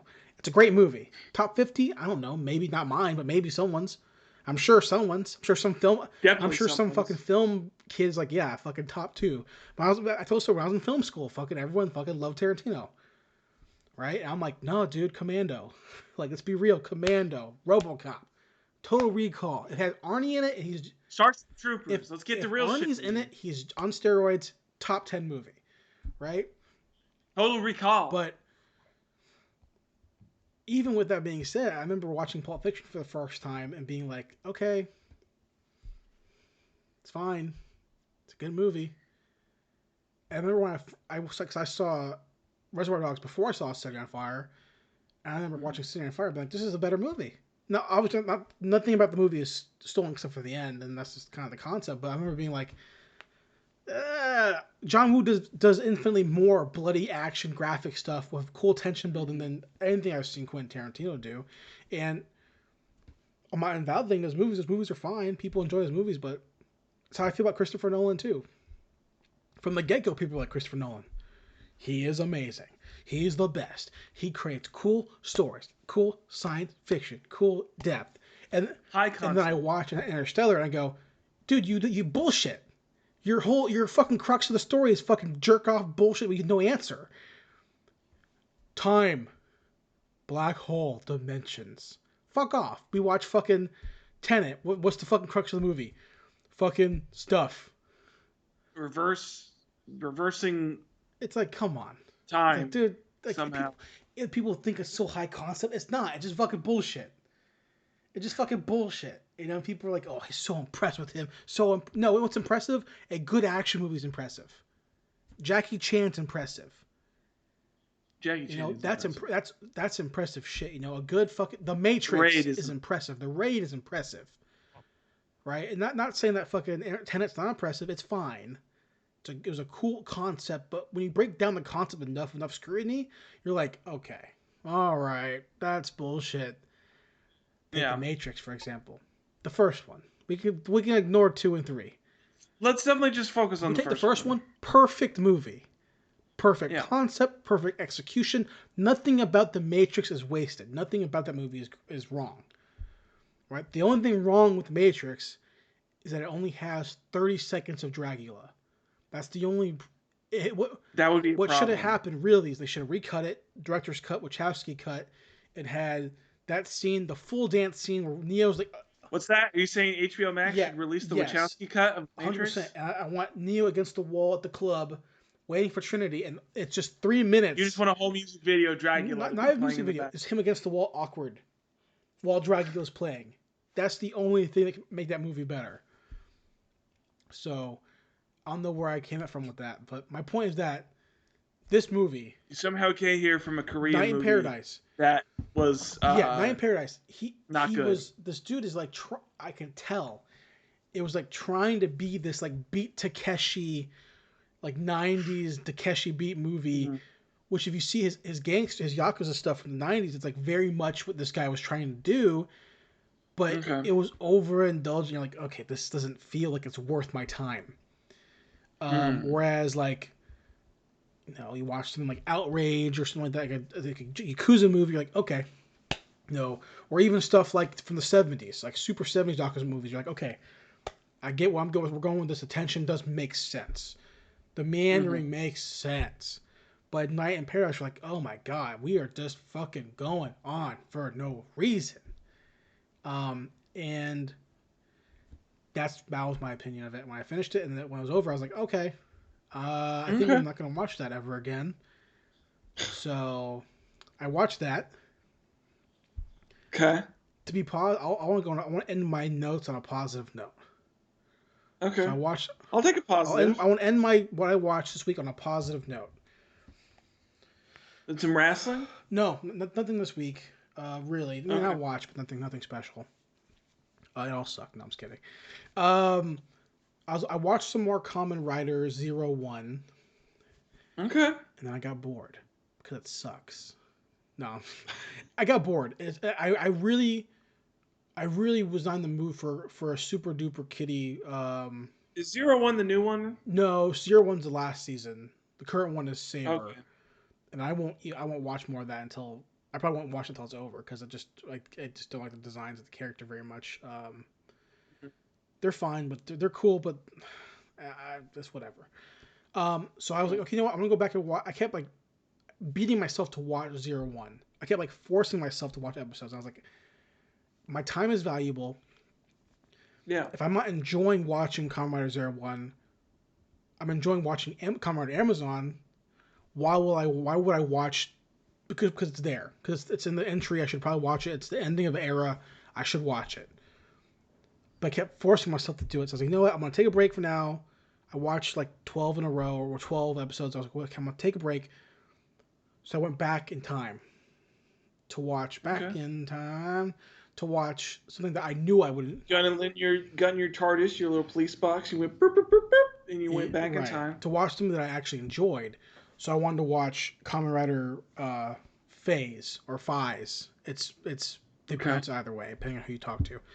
Kamen Rider 555. I turned the episode on, and the opening scene of the show, this is like 2003, I think, 2002, 2003 or four, something like that, around that era. Somewhere 2003, around 2004. And the opening scene of the show is a laboratory being attacked by a monster. And then scientists who are in the command center seal off the doors from the lab techs, and they just get murdered. Right? Oh, okay. And then it cuts to a family. There's a guy and his girlfriend, and they're happy, and they're talking to the mom. They're like, yeah. They're so goofy, and they're looking at pictures of the... And then a monster shows up. No, and and they're looking at off. pictures of the kid growing up, the boy, and then it cuts to like the son driving his parents somewhere, and then they get hit by a car, and then it cuts to him in the hospital. He's in a coma for 2 years, and his parents are dead on impact. And you're like, okay, this is episode one. Some crazy developments. Right? He wakes up. It's been 2 years. Well, he dies, and he wakes up again after his death. So was the monster attack 2 years ago, or was the monster attack current? It's don't know. It's current. Okay. It's current, right? So Okay. Or whatever. But in the context of the episode, you don't know for sure, right? So already within 5 minutes, we have like fucking like 6 deaths. Not even like goofy. Like, oh, are they dead? Like, they're dead. They're dead. He wakes up because he's a monster, right? He goes. He goes to find his girlfriend, right? Or he goes to find his cousin, his family, his remaining relatives. His uncle and cousin say, "Yo, yeah, well, no, the business failed. Whatever, they took the house or whatever, so there's nothing left." He walks away, but because he's a monster now, for whatever reason, he can hear and sense stuff. So he hears them talking about him, and they're like, "He should just stay dead. We sold everything, all this stuff, right?" He goes to find his girlfriend because on the day that he died was their year anniversary. So he goes to find her to go to be, "Hey, I'm back," and she's like, She's fucking another She's fucking dude. his cousin. What? We just fucking God, that's even yeah. saucier. So flash forward to the end of the episode. You know what he does? It's raining. Kills He his finds cousin? him. He goes fucking monster form. His cousin freaks out. He picks his cousin up. He fucking makes a sword weapon and stabs him in the fucking heart. Hell yeah, And we see dude. the X-ray of Teach you to fuck my we girlfriend. see the X-ray of the sword going through the heart and like sucking it up. And then the following episode, he goes home. The cousin, right? He's still like he's kind of alive. Wait, the cousin didn't die? Hold on. He goes home to the fucking lady, and she's like, "Oh my god!" And he turns to fucking dust, like a pile of dust. Like, What? right? All right. That's episode 1 and 2. All right. So when I last week I mentioned like the differences between Kamen Rider eras, and I'm going on Reddit and people being like, Kamen Rider now it's still super dark. I was like, no, yes, it has dark elements, it has deep elements. I remember watching that shit on Tuesday, being like, fuck off, dude. There's no fucking fucking 7-year-olds watch this shit, being like, episode 1, I'm seeing some fucking monster eat a guy's heart, right? So, Kamen Rider 5, I'm on episode 5. And I've seen the show 1,000 times, so I already know what happens, but I'm probably going to stop watching episode 5 and then bounce over to a different one, because I just keep bouncing around, seeing which one is appropriate for me to watch right now. Okay. But also, I'm kind of like, I'm going through this dilemma of my life, being like, am I too old for this? Kamen For Rider? just tokusatsu in general. Like, am I too old for this shit? I'm fucking almost 30. I don't know, man. I mean, Hideki Anno's fucking making his fucking tokusatsu. He's making 2 tokusatsu movies, so clearly he's not old enough for it. He's not too old for it, so. Yeah. If he's not too old for it, I don't know if you are. I guess, man. Like, I don't know, dude. I mean, he's living his best think- life, man. He made one of the highest grossing movies in Japan of all time, and now he's got 2 tokusatsu movies on the way. Well, I think the problem is that when I watch the new Kamen Riders, I'm like, I feel old then. Because it's all colorful and childish, and like the characters are super like childish, and it's attractive to kids and to sell toys. Right. And then I feel super old and kind of weird and out of place watching it. But then I go back and watch the shit that I grew up watching, and I'm like, no, I'm okay. This is like some fucking intense shit. You're basically the Mike and Rich with Star Trek, where you just have to keep watching your old shit because the new stuff is not for you. Yeah, I honestly think that I have to stop watching Kamen Rider at like 2009. I think Kamen Rider Kiva is the last like kind of That late, huh? yeah. I think Kamen Rider 2009 might have been like the last like thing that had like actual soap opera-y J drama elements. I think anything past that becomes the marketing machine of merchandise and like kind of like fruity colors and stuff like that, which isn't bad. Fruity colors is not colorful stuff is cool. I like the colorful stuff, but it's more so like I mentioned last week, like I like not a lot of substance to it. I like having stakes. You know, I like having, and not even that the Kamen Rider's gonna lose. I don't think he's gonna lose, right? He's a Kamen Rider, but I like knowing that other people are gonna die. Like other people will die, which makes the character's stakes matter more to win. Mm-hmm. Whereas in, like, I was watching 01, and it's like, I'm not worried, bro. There's an episode where he's the president. I told you he's the president of the company, and they're fighting this monster or this robot, and he's like super powered, right? He's like stronger because he's like growing, and none of the Kamen Riders can beat him at their regular level. So the main character is like assistant robot who makes his upgrades, aka makes his merchandise.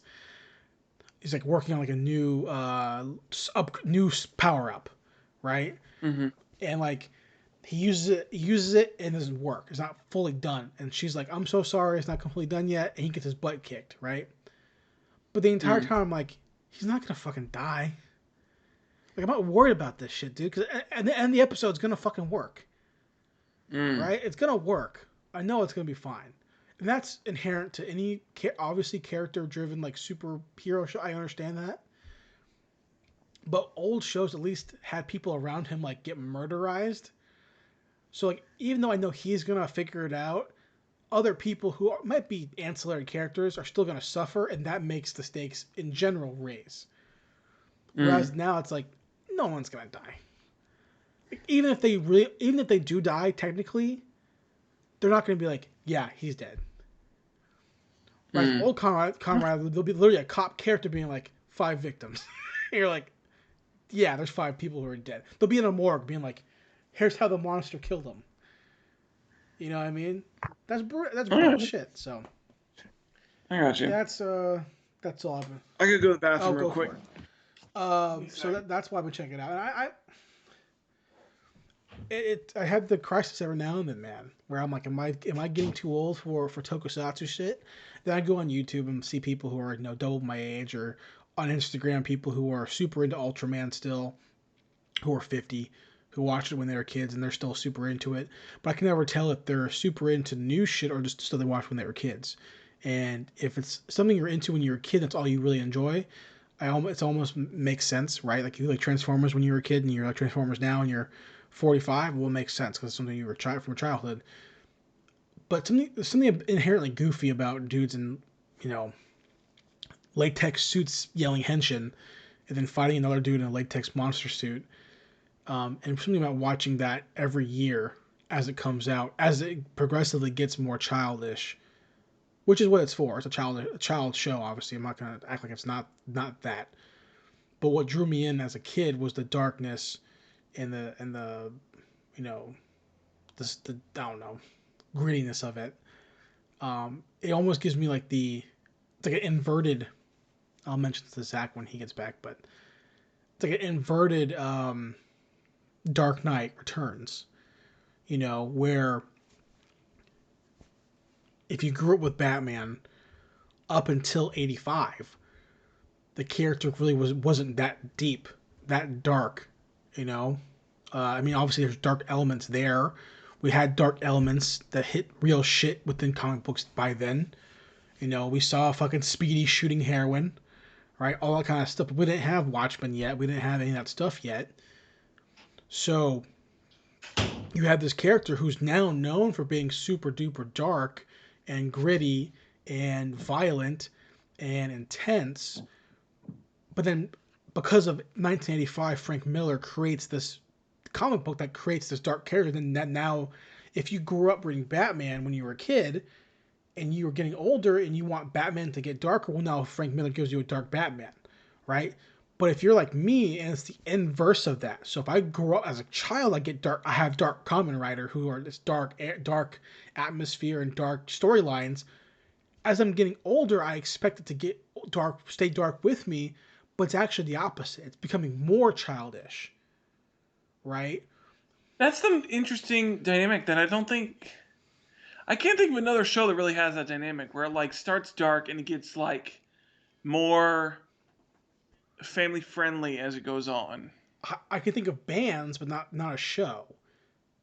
Yeah, know? like an actual like narrative story. I can't think of a narrative Yeah, I story that can't. kind of like does. I was toying the idea of like making a like a video of like showing like just cuts between like Heisei Era 1 and Heisei Era 2 Kamen Rider, like monster kills. And just showing the brutality differences. Not that, again, not that those things inherently make the show better or worse. They don't. That's just an element of the show. But particularly, I enjoyed that element of. That's what made me like Kamen Rider as a kid more than Power Rangers. Was like Super Sentai was going to be goofy and they're going to be heroic and they're going to fight the monster in the Megazord. They're going to win every single time. But Kamen Rider was a 50 episode long dramatic series of a long narrative storytelling where monsters met something, and that was important to me. And it's Batman Returns, Dark Knight Return. Everything after that became dark. Everything after Watchmen became that level of grittiness. Even though they're still kids comics. So kids, if they all of a sudden made Batman 66 again as like the mainstay Batman, DC would lose so much money because Batman has become that type of character. So kids have grew up with that character being the Dark Knight, the dark vigilante, the dark brooding character. Whereas with Kamen Rider, they turn it on its head, and now you have the split division of people who are my age who have been watching it since 1999, 2000 with dark stuff, and we're seeing it gradually turn light. And there's people who started watching it in 2013 where it was always goofy and light. And there's no wrong answer, it's just preference. Obviously, I prefer, the darker side of it. So it was just something that I noticed when I was watching it, going back between two of the same franchise. When I was watching this week, watching two of the things back to back was what I caught. So, interesting. Again, there's no wrong answer. There's no wrong. It's just preference, and every year I watch the first episode of the new series to see what's up because I if it's good, it's good, just straight up, and I'll watch it. If it's good, it's good. Or if it's good to me, then I'll watch it. Now the last 5 have not been to me. So I haven't watched the last 5 or 6 years of Kamen Rider because it's been like not enjoyable to me. You know? So every year, cross your fingers. Every year I cross my fingers that it'll be fucking brutal again. Now it's never gonna be. And as much as I fucking cannot stand Hideki, I can't stand the motherfucker. I cannot stand Evangelion. I can't stand it. And we've had dark Kamen Rider, the originals before. Kamen Rider the first and Kamen Rider the next were 2 movies that were like what he's going to be doing. They were like harder reality takes, harsher, darker takes of the original series. So we've had that before. So I know that Shin Kamen Rider is going to be... Listen, man. I don't know how I feel about Shin Godzilla. So if this fucking guy is Henshin and they have fucking googly eyes, motherfucker. I think I don't know this 100% for sure, but I think we got a preview of like his Shin Ultraman. I think like this week, maybe it was just a teaser. He's only producing that, so. Oh, I thought he was directing it. Someone else was directing it. He's just producing that one. Now, what that means, that still means he's obviously super hands in the pot because it's him. So, who knows, man? I have high hopes for... That makes more sense than Kamen Rider's coming out in 2022 then. Because I think it's 2022 or 2023 that's supposed to be coming out. Yeah, so. I mean, obviously I'm going to watch it whenever I get a chance to find an option to watch it, obviously. Because it's Kamen Rider, and I'm glad to watch it, but... I mean, I don't know, man. I'm so up in the air about him and about him. He's a fan of it, obviously. So I know that he's gonna treat it with respect. Because I don't think that he treated I don't think that my issues with Shin Godzilla are like it's just me being a fan of not being a super kaiju fan. I think people who like Godzilla like that movie because it's like what the original Godzilla was. I think like with Godzilla was a threat.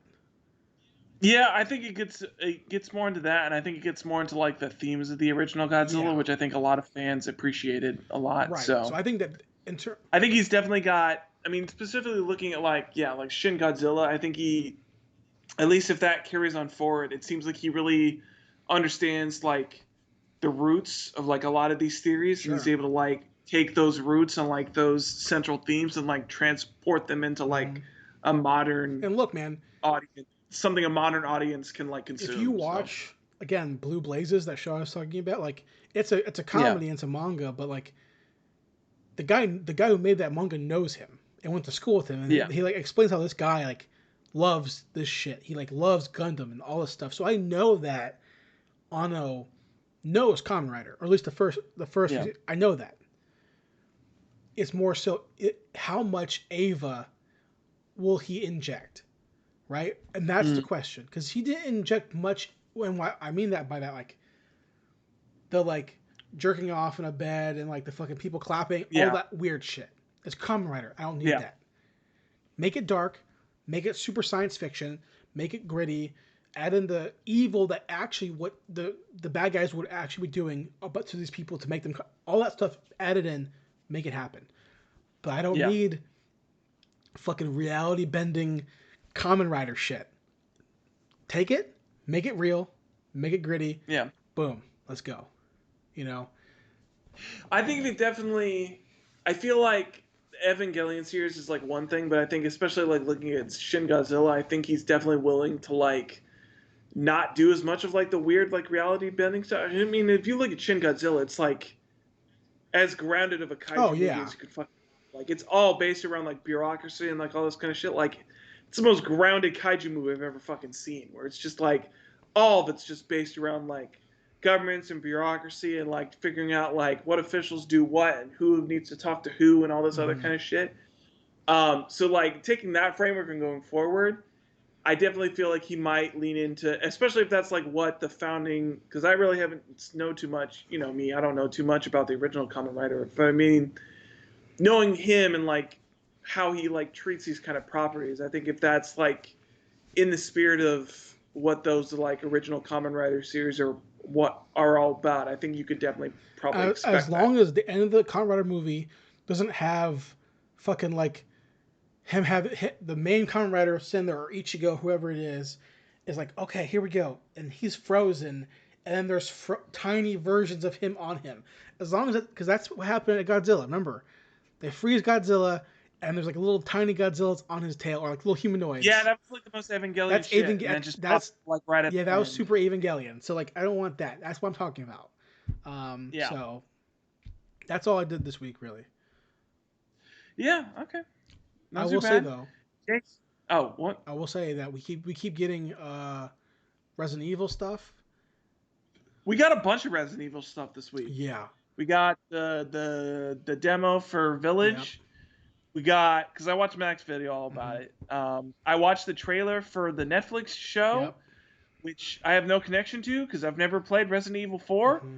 And I guess you don't have to because it takes place after Resident Evil 4, but it also is like Leon after Resident Evil 4. So I feel like there's some character development from that game that is going to be in that show.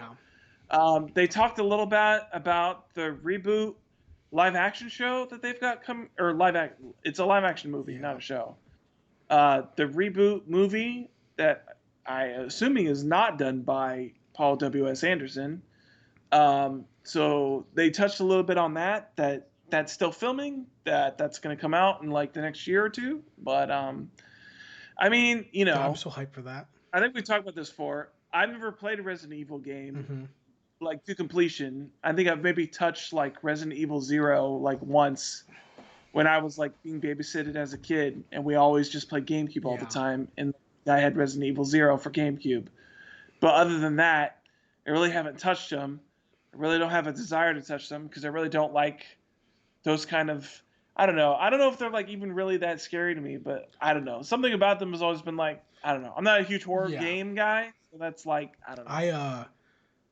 I played the demo to RE5 because it was co-op. Yeah. Played that. I played the opening mission to RE4, Okay. and then when I was a kid, I played the first 3 minutes of RE2. And I was Okay. like, yeah, it's not for me. But hey, you know what? I'll let you play this to my friend, and I will sit here and give you all the support you need. So every time a Resident Evil game comes out, I watch the game every time. Because I love the world.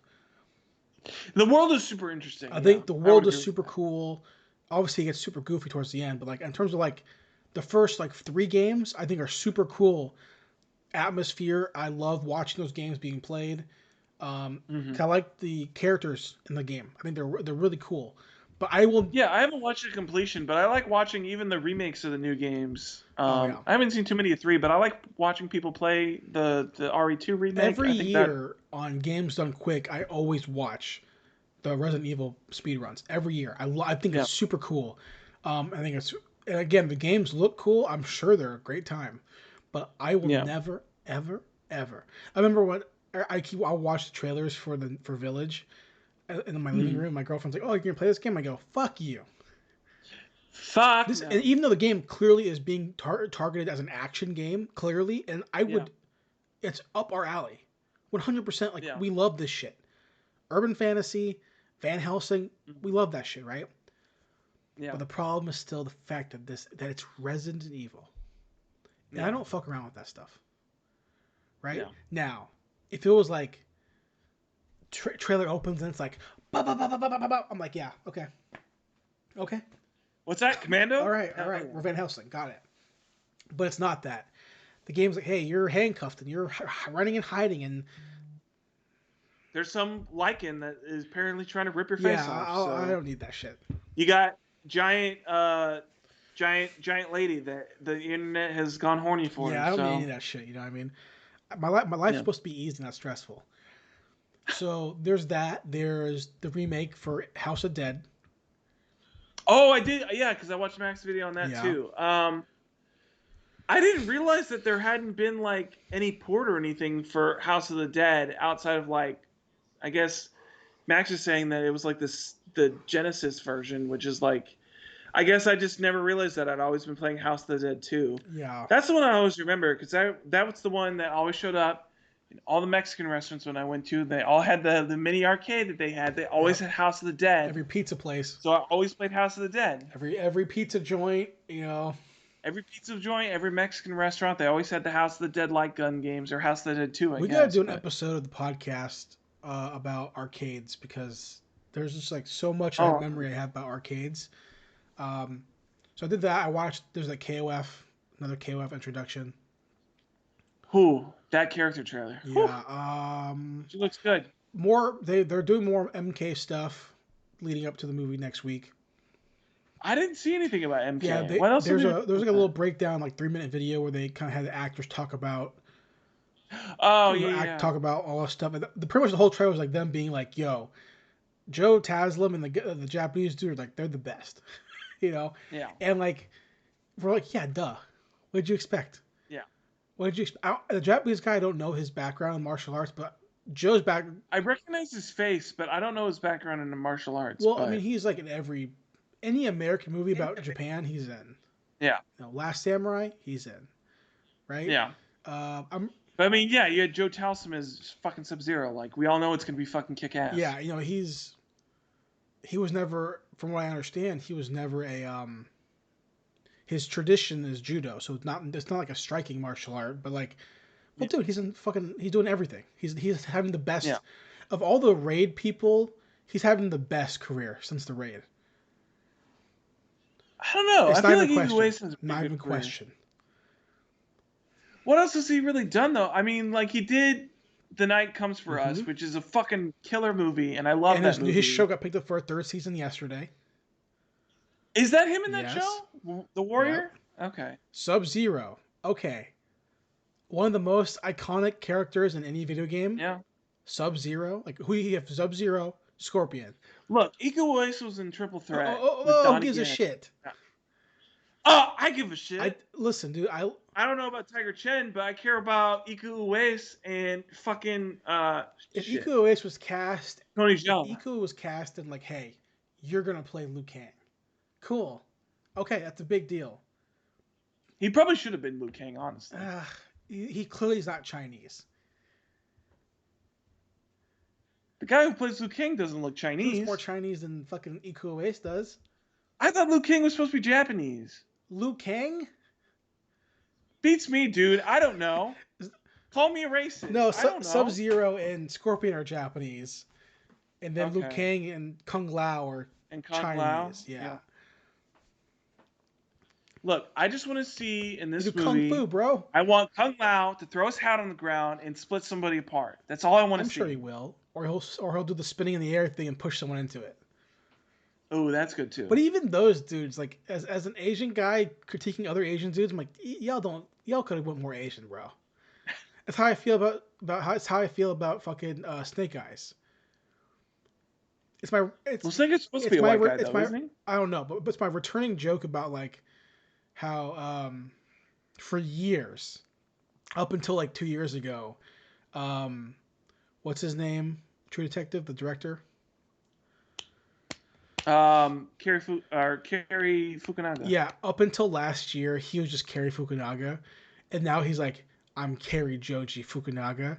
It's like, Yeah. bro, you're the whitest Asian guy. You're Asian. I'm not denying that. You are Asian. You're like me. You're mixed like me. Is he? Because I just thought he was a white dude that was somehow got a middle name of I Joji. can never. Clearly, he's Asian because his last name is Fukunaga, right? So Yeah. clearly, his dad's the Asian one. But I'm like, I saw a picture of him. I was he's like, damn, white he's as shit. super He's white. super white. Yeah. Does he have blue eyes? Almost like he does. I don't know for sure, but he looks like he has blue eyes. I don't know. I haven't stared at him too much to know about that, but It's he definitely didn't look Asian. yeah, it's like the inverse of like people like me who are like a very white name, but then a very look way more ethnic than he does. Yeah. And not even that I look like super Filipino or anything, but well, hey. We Jason. watched a movie this week. You tell me about this movie because you wanted to watch this movie. This was on your wish list. You said, Zach, this is a movie that I kind of want to see. It's been interesting to me. What did we watch this week, Jason? Well, this movie, it's an 80s cult classic that I had never seen until I watched it this week. It's been on my list for probably 2 years. And I only discovered it because of Instagram, following pop culture Instagram pages of dudes who are 45, who love this movie. And I've never heard of it. Never heard of this movie before you told me Yeah, I about never it, heard of the so. movie before, but even though I've never heard of it and never seen it until this week, it felt like home. Because there are so many movies that from the 90s that are just this movie. I'll agree with you that it has a similar structure that I've definitely seen before in many movies. This movie before. is Brink. But this movie, maybe it's because, and I've been thinking about this for a while since I started the movie. But maybe I just had like, the problem for me might be that you said that this movie was going to be a BMX movie. I was like, okay, that's rad. And then I started watching it. I was like, oh, did I get BMX confused with motocross? And then we started watching it. I was like, I did, because I thought it was going to be like motorized dirt bikes. I was like, oh, it's just people on small bicycles, bro. And I was like, okay. And then they started doing a bunch of tricks with it. And I was like, okay, these look kind of cool. And then the guy went to a prom. I don't care what the fuck it was called. It was basically a prom. Yep.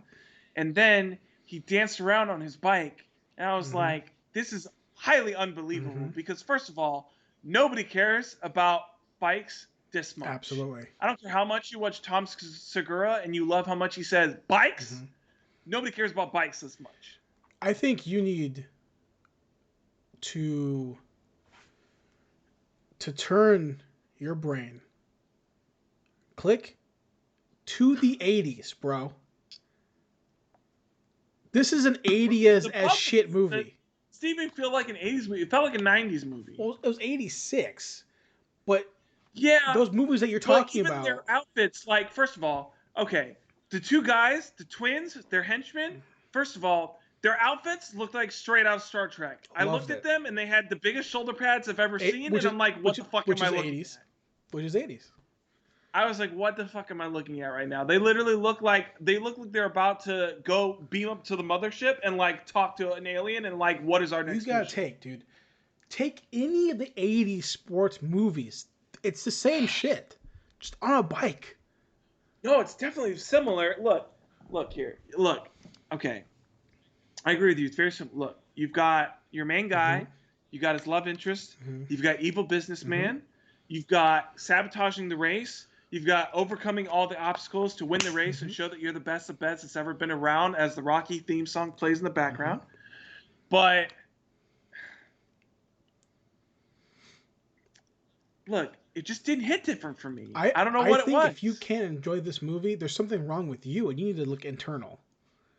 Look, maybe I have to take a minute. Maybe I have to take a break and I have to look inside myself. Because like, when I finished this movie, didn't hit it. When I finished RAD, this movie RAD, I was like, we should say what it is because we've been talking about it for RAD. 10 minutes. And it's obvious. It's either RAD or BMX Bandits. It's one of the two. When I finished this, that sounds like a more interesting movie. I'll watch BMX Bandits. Kidman.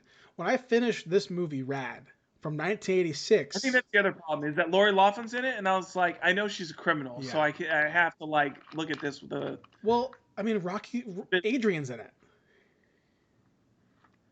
Is she? Oh, is that the mom? She does look like she's definitely been shaken by some. Adrian, that's also fucking Jason Schwartzman's mom, or whatever the fuck his name is. She definitely looks like a shattered person. Listen, this movie is, here comes the pun. Awesome. So I love this movie. That's not a pun. Hold on. No, pause. That's not a pun. How'd you go on? I was gonna say rad. This movie's awesome. Okay, this movie is it's quintessential 80s movie, and I can see why it's a cult favorite. It is so fucking unbelievable that an entire town only gives a shit about BMX. First of all, yes, that's what I'm talking about. This entire town only cares about BMX. But Zach, it's an 80s movie. They literally have town meetings. They have city hall town meetings that are only about a BMX race. No, see, that's believable because they're bringing in. That's believable. They're bringing in $100,000 of that's believable, right? First of all, the fact that any business owner in that town has more than $20,000, I find highly unbelievable. But what's unbelievable to me, it's an 80s movie. It's a 90s, 80s sports movie. So when you look at it through that lens, the sports activity becomes everything. So the idea that his mom was like, you can't go race. That's when you have to take the SAT. And you're like, first of all, also, that shit is fucking shaky logic, and they prove in the movie that it's shaky logic because he literally has one argument with his mom, and it's all solved. Zach, he's like, "Wait, I can take the SATs." This is not Chainsaw Man. In like 6 months, and I'm like, "Yeah, you could have said that the whole time. There's no reason you have to take the SATs on that day, or there's no reason that you can't take the SATs on that day and then go to the race. Because you could do both. Remember, Zach, the SATs take like an hour. This is an 80s sports movie. Remember this. I'm remembering it. So when you watch Brink in 1998, where it's the unsigned, unprofessional skate team versus the professional state team, and it's about heart and soul and pup and suds, it's the same bullshit, right? You'd have stakes, and when you're fucking 16 years old, bro, and your mom says, hey, you can't fucking race the hell track. You have the SAT. What's more important? It's a sick name for what's a more race. important? Hell track is a sick the stupid name. Race or your fucking future? And the kid's like, ugh, which is the most realistic reaction. Nah, I want to race, mom. Listen, dude. Dad would understand. Dad would understand. If you combine the sick... Also, never brought up again that his dad died. There's no explanation for it. They don't say how he died. There's your dad's dead. If you combine sick tricks, which we get, right? That's true. Actual people on bikes doing actual bike shit, which you don't see anymore. No, not really. You add in the the factor that's important to these kind of movies. Evil Businessman? That is important, but bigger factor. 1 or 2 original songs that we play over and over again. Play him a bunch. Yes, all day. Why is Miami Connection so fucking terrible, but I fucking love it? Because it felt... Because they get good songs. Like they cared so much about making that movie. And we have 2 songs. We have Against... Friends Forever will be together. And we have Against the Ninja. And we're going to play that shit all day. Yeah. Hell and yeah. RAD is like, listen, You got them stuck in my head again, Jason. Damn it. Now I had those songs out of my head. Now they're back. Listen, dude, and RAD was like, listen, we like bikes so much that we're going to make this movie. They love bikes. Look, you can tell they love bikes because the opening credits is just 6 minutes of them doing bike tricks. To a full song. Full ass He song. races as a cop. He delivers newspapers. First of all, okay, hold on. That shit made no goddamn sense. Why is the cop chasing after them? There's also no explanation for that. And clearly he doesn't care too much because he never catches them. Because they're biking places where they shouldn't be biking, bro. But if you really cared that much, then you could just show up at his house because he knows where he lives. Exactly. But he doesn't care enough. Exactly. But then why chase them if you don't care enough? Because you got to. Shaky logic. Well, first off, why are you adding logic to an 80s fucking kids movie about BMX? I can't logic to an 80s kids movie. You can add logic to fucking Chainsaw Man? But no. Fine, I'll retort you right now. Because Chainsaw Man's trying to be deep.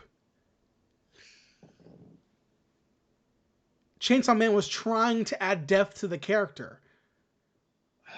RAD says this. Yo, I work at a fucking pizzeria, and I like bikes. My boss is named Blob, so... You know, that's what RAD does.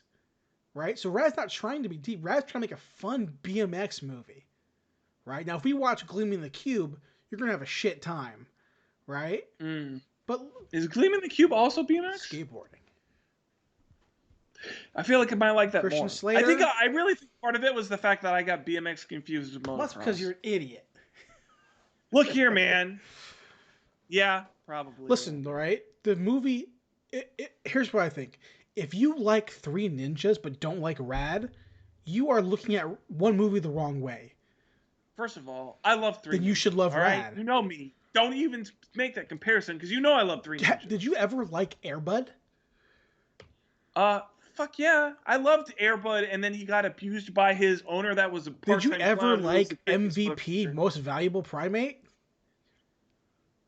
I actually don't remember that one. Whoa, I remember what? Dustin Checks In. That was a great remember movie. Most Valuable Primate? One of 17 I think movies. so. The chimpanzee movie I remember is definitely Dustin Checks In. Okay, so I'll hold you there. You liked Air Bud. I did like Air Bud. If you watch Air Bud right now, and here's my theory with RAD. Air Bud is not a good movie. No, it's I will not. say that. But here's my theory with RAD, and why you're so opposed to the wholesomeness that is RAD, right? The movie even ends in an 80s, 90s sports way. Oh no! First of you all, guys that ending's bullshit, dude. Yes. All right, hey, he's gonna be on the team. He lifts the bike up. Okay, that's the end. I was so pissed off. I'm like, cut the credits for real. That's it, bro.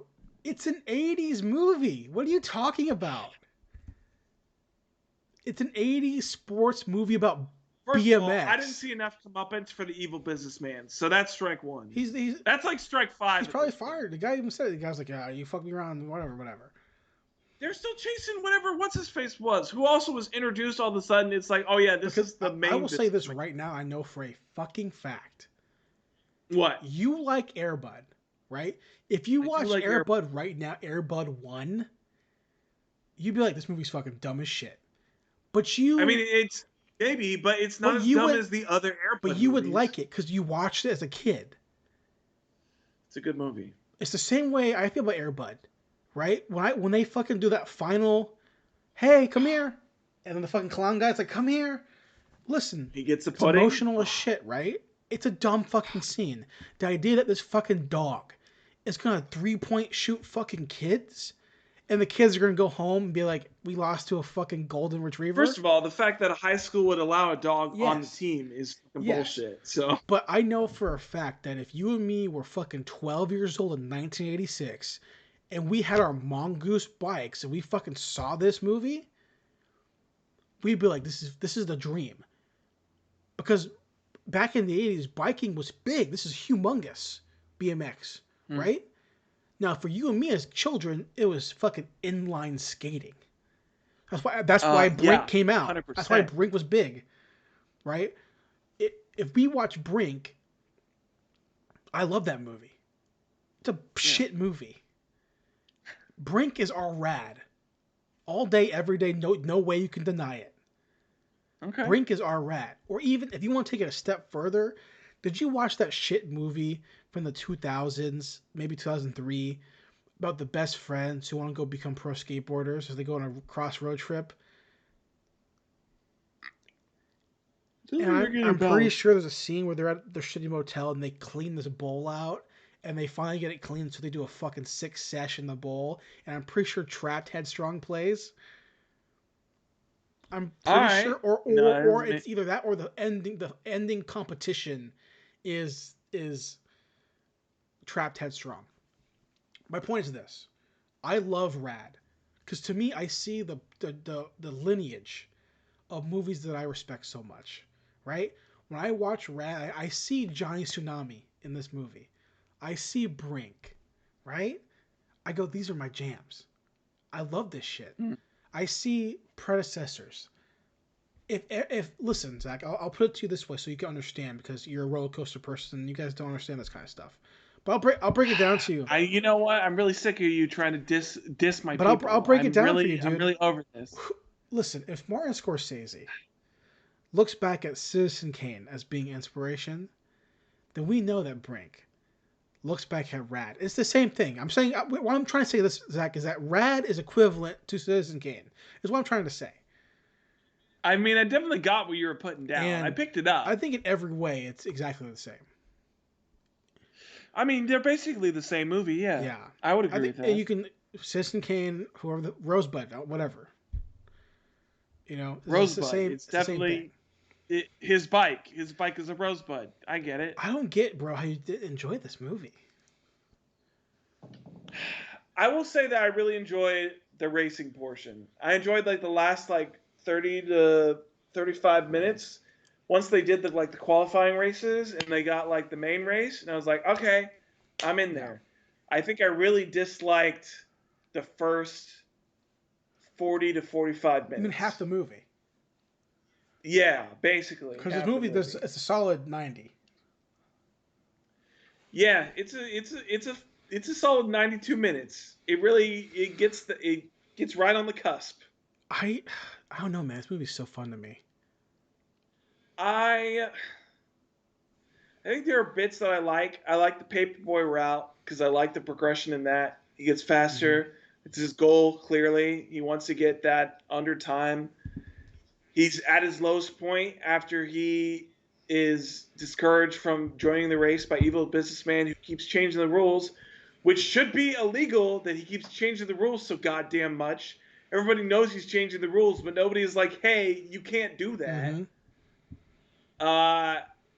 But he decides to do his paper route one last time, breaks his record. I'm like, okay, it's good character development. But then there's other shit that doesn't make any sense, like him running from the cop that has no payoff later on, and all the stuff with Lori Loughlin does not matter. My question to you is why do you want it to matter in this kind of movie? Because I have to watch it. If I watch it, I want it to matter. Especially when I spend 30 minutes with Lori Loughlin's character. I want that to matter. And it really didn't. I didn't care about her or his relationship with her at all. So why, if you watch Air Bud, it doesn't matter? Because I care about the relationship between him and Air the dog. Bud can play basketball. But Air Bud eats pudding. Can physically play basketball. And no one just kicks him. He hits it with his nose, and you know what? And no one just kicks him because reality on D, Okay, first of all, well, how are you okay with the fact that he wipes out and definitely should have lost that race but then the main person lets him catch no, up. no. No, that's bullshit. question- He should have the lost. thing is that because if the person had raced like he wanted to race, then then Crew should not have won because the guy was already way ahead of him. The only reason that there was even close was because he stopped. You're questioning that. I don't question because I know the kind of movie that I'm watching. I'm watching an 80s movie where the hero wins. But that writing is such bullshit. There's no reason he should have won. Yeah, exactly. It's an 80s movie where the hero wins. I know what I'm getting into. I know when I watched Last Starfighter, he's gonna come home and he's gonna get the girl. It's Last Starfighter, and I love that movie. I love that movie too. I know in a Karate Kid, he's gonna fucking beat him and win and beat Johnny Lawrence. And he's gonna go home and win. Yeah, but then he also gets his leg swept, which lets him win in the end. Yeah, but there's no moment like that in the final race. That movie is 2 hours long. There's nothing in the final race of RAD that is like the sweep the leg in Karate Kid. Yeah, there are multiple sweep the legs. Hey, you're not sponsored. You can't race. Ah, shit. That's not a sweep the leg. Bro. That's an obstacle. That's just an obstacle before he even gets in the race. So like it is sweep the leg up. That's actual tournament shit. Well, yeah, but it's not. He's already in the. It's not 1v1, so you can't do that. It's a race. So you vote the people who are trying to win. You know, like I think you're asking the deep questions for a movie that is about biking.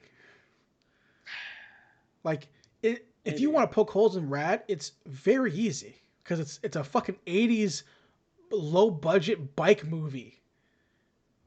She's probably there for 4 days, but yet they're super in love. Well, clearly they're together for the rest of the time. Bro, it's a movie about BMX. It's a movie about BMX, but then you also have the main rivals who almost spend no time on their bikes and instead have these weird 80s hot girlfriends that also try to seduce the main guy for no reason. Dude. They weren't on. It's not like they were on a mission from what the fuck Bart Taylor, or whatever. Like seduce that guy. Bart Taylor, man. Think about it. Which is a RAD name. Think about it, man. This movie. Crew's a bad name. If you look at this movie through kid eyes, which is what I can do, and clearly you can't. I see a fun ass movie, bro. Maybe that's my Imagine you're 12, 1986, Friday night. You see this fucking movie? What's the first thing you do Saturday morning? Going in the garage, grabbing your mongoose, strapped on the chucks. Strap on the chucks and definitely try to do one of those weird spins with only one wheel. You're riding, baby. Right? You see him fucking Lori Loughlin, fucking Adrian. You see all this shit. You're in it. You're having a great time. Right? And it's at least realistic. Right? I can't walk over to my dog. But hey, Bella, you're a golden retriever. First of all, you can train a dog to do that. Okay, but here's the thing, right? You fall off your bike, you get back up, you can win the race. Now, is it plausible? It's definitely not as plausible, but it's possible, right? But listen, Air Bud might be effective if Air Bud hit 100% of the time. 100. I'm talking about from the field goal, from the 3-point line, in the paint, 100% of the time, Air Bud gets the fucking basket. But when you're coming down after that point on D, you have 4 bodies because Air Bud don't play D. What's Air Bud doing? Shitting, peeing, walking around. Can't do shit. What's Air Bud gonna do on defense? Right? So you're playing one man down on defense. Now, he may score 100% of the time, but now you got 5 incoming. And that guard is looking for every pick and roll, passing to the fucking power forward. You have Michael Jordan in that motherfucker. Right? What's Air Bud doing? Nothing. Because Air Bud, they don't show Air Bud playing defense. Right? Any Air Bud movie, Air Bud never plays defense. Air Bud's a fucking LeBron James. Air Bud's a fucking James Harden. They don't play defense. Right? But in RAD, Crew, character progression. Time, trial, I win it. Girl, I get it. Sponsorship, got it. Somehow. Second rider in my team, even though for the whole movie he's a dickhead, but yet been our best friends. Hey, that's 80s. That's 80s as shit, bro. Yeah, that 5 second 80s as shit, bro. end it with the fucking song from the beginning of a bunch of dudes on a fucking flat ground. Yes. And with dudes that are not even the main guys. Just some guy with a because rat you didn't tail. like the movie, I'm almost so tempted to make you watch fucking Gleaming the Cube next week instead of Mortal Kombat. Dude, first of all, we're not gonna do that because we're definitely gonna watch Mortal Kombat. So Fine, we'll both watch, and I won't even talk about it. I'd be like, yeah, it was fine. All right, Gleaming the Cube. Just like fucking not even go into it. I would feel so betrayed that you do that to make me. you watch another fucking skateboarding movie from the 80s or a sports movie from the 80s. First of all, I don't know why you think I'm just gonna hate this skateboard movie just because I'm not the biggest fan of I think RAD. you'll like it because it has Tony Hawk in it. I mean, I'm already there. You know, has the lead singer from the Aquabats is in it. It's a great movie. But I just think that, I think you should sleep on it and then watch it again tomorrow. That's what I think. Maybe I'll sleep on it. I think sleep on it because I've watched Miami Connection so many times and that movie blows. But I get happy watching that movie. I get very happy watching that movie. Like every single time. Never once do I go, man, this movie fucking sucks. I go, man, this is an awesome movie. This is a heartfelt, fun, wholesome movie that ends in bloodshed. Right? When I think about fucking Miami Connection, dude, I think about my dad was Black American. I laugh so hard. Right? My mom was Korean. My dad, Black American. I love it. And RAD is in the same realm, where it's like it's a low budget movie, it's goofy as shit, it's stupid. There's no way people would give a shit about BMX this much, but it's fun, and it's fun through a kid's eyes. A kid would love this movie. If I was fucking 12 in 1986 and saw this shit, dude, I would be all day loving this movie, bro.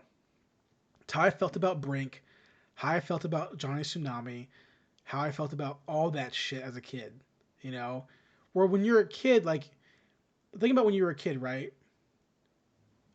Okay, I'll give you a perfect example, Zach. To end the, if you say everybody, to end the episode, I'll end it with this. Okay. Think back to the first time you saw TMNT 1. Not 2, but 1. What was the coolest shit about TMNT 1? What was the coolest shit? Yeah. When they fucking invaded their apartment complex and they had to fucking fight. And they were fighting in April's apartment, and then Raphael was fighting on the roof. He was doing his fucking dope ass shit. And then they were also skateboarding through the sewers. So you're telling me, I know I'm going to be right here, and you're going to think that you're going to agree with me when I say this. Because you're going to remember when you were a kid. When they tracked them back to the Foot headquarters, and those kids are in that warehouse fucking having a blast, skateboarding, eating pizza, spending money, playing arcade machines. Was that not smoking was cigarettes? That not fucking cool? I mean, it was did you not really go, oh, this is fucking paradise for kids? Yeah. How fucking believable was that, Zach? That a fucking old Japanese guy is just fucking giving fucking kids who are pickpocketing people in New York City pizza and fucking arcade games, and they're just fucking hanging out. It's more believable than Lori Loughlin having BMX skills. No, it's super unbelievable, but as a kid, you're like, this is fucking sweet because it hits on that fucking kid shit, dude. You would fucking give. I remember being a kid, being like, I would give anything to fucking be a Foot Clan ninja right now. If I could just fucking go live in this warehouse, eat pizza with my bros, play fucking Turtles in Time on the fucking arcade cabinet. Dude, I can't wait for that new Turtles. That's what I would love. Oh. And RAD gives me that feeling of happiness that I felt watching that fucking red-headed white kid from TMNT 1. I don't remember his name. The fucking red-headed kid. His name doesn't matter. He's just a red-headed white kid who steals from his dad. Yeah. Or I'll even give you a better example before we end. Do you not remember how it felt when in Power Rangers the movie, when Ivan Ooze takes all the parents away and the kids are like, yo, we're fucking making milkshakes in the fucking... How fucking cool was that, bro? That was pretty rad. Exactly, it was rad. No fucking parents, fuck parents, right? fuck parents. This is the fucking coolest shit. Yeah. Milkshakes in the house, baby. Right? It was fucking awesome. Right?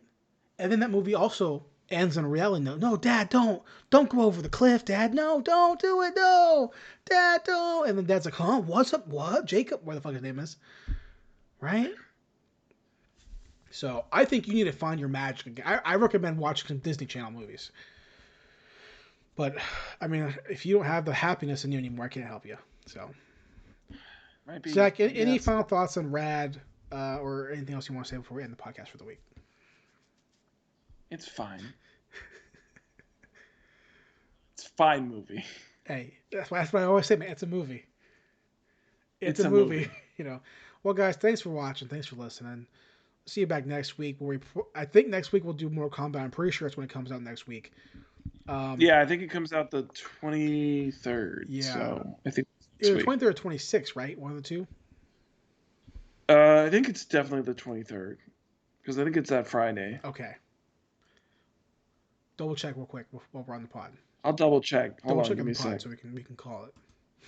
Okay, Mortal Kombat 2021. Because didn't Kong come out on a fucking Wednesday? I think Kong did, but I feel like that might have been like a holiday thing or something like that. I don't know.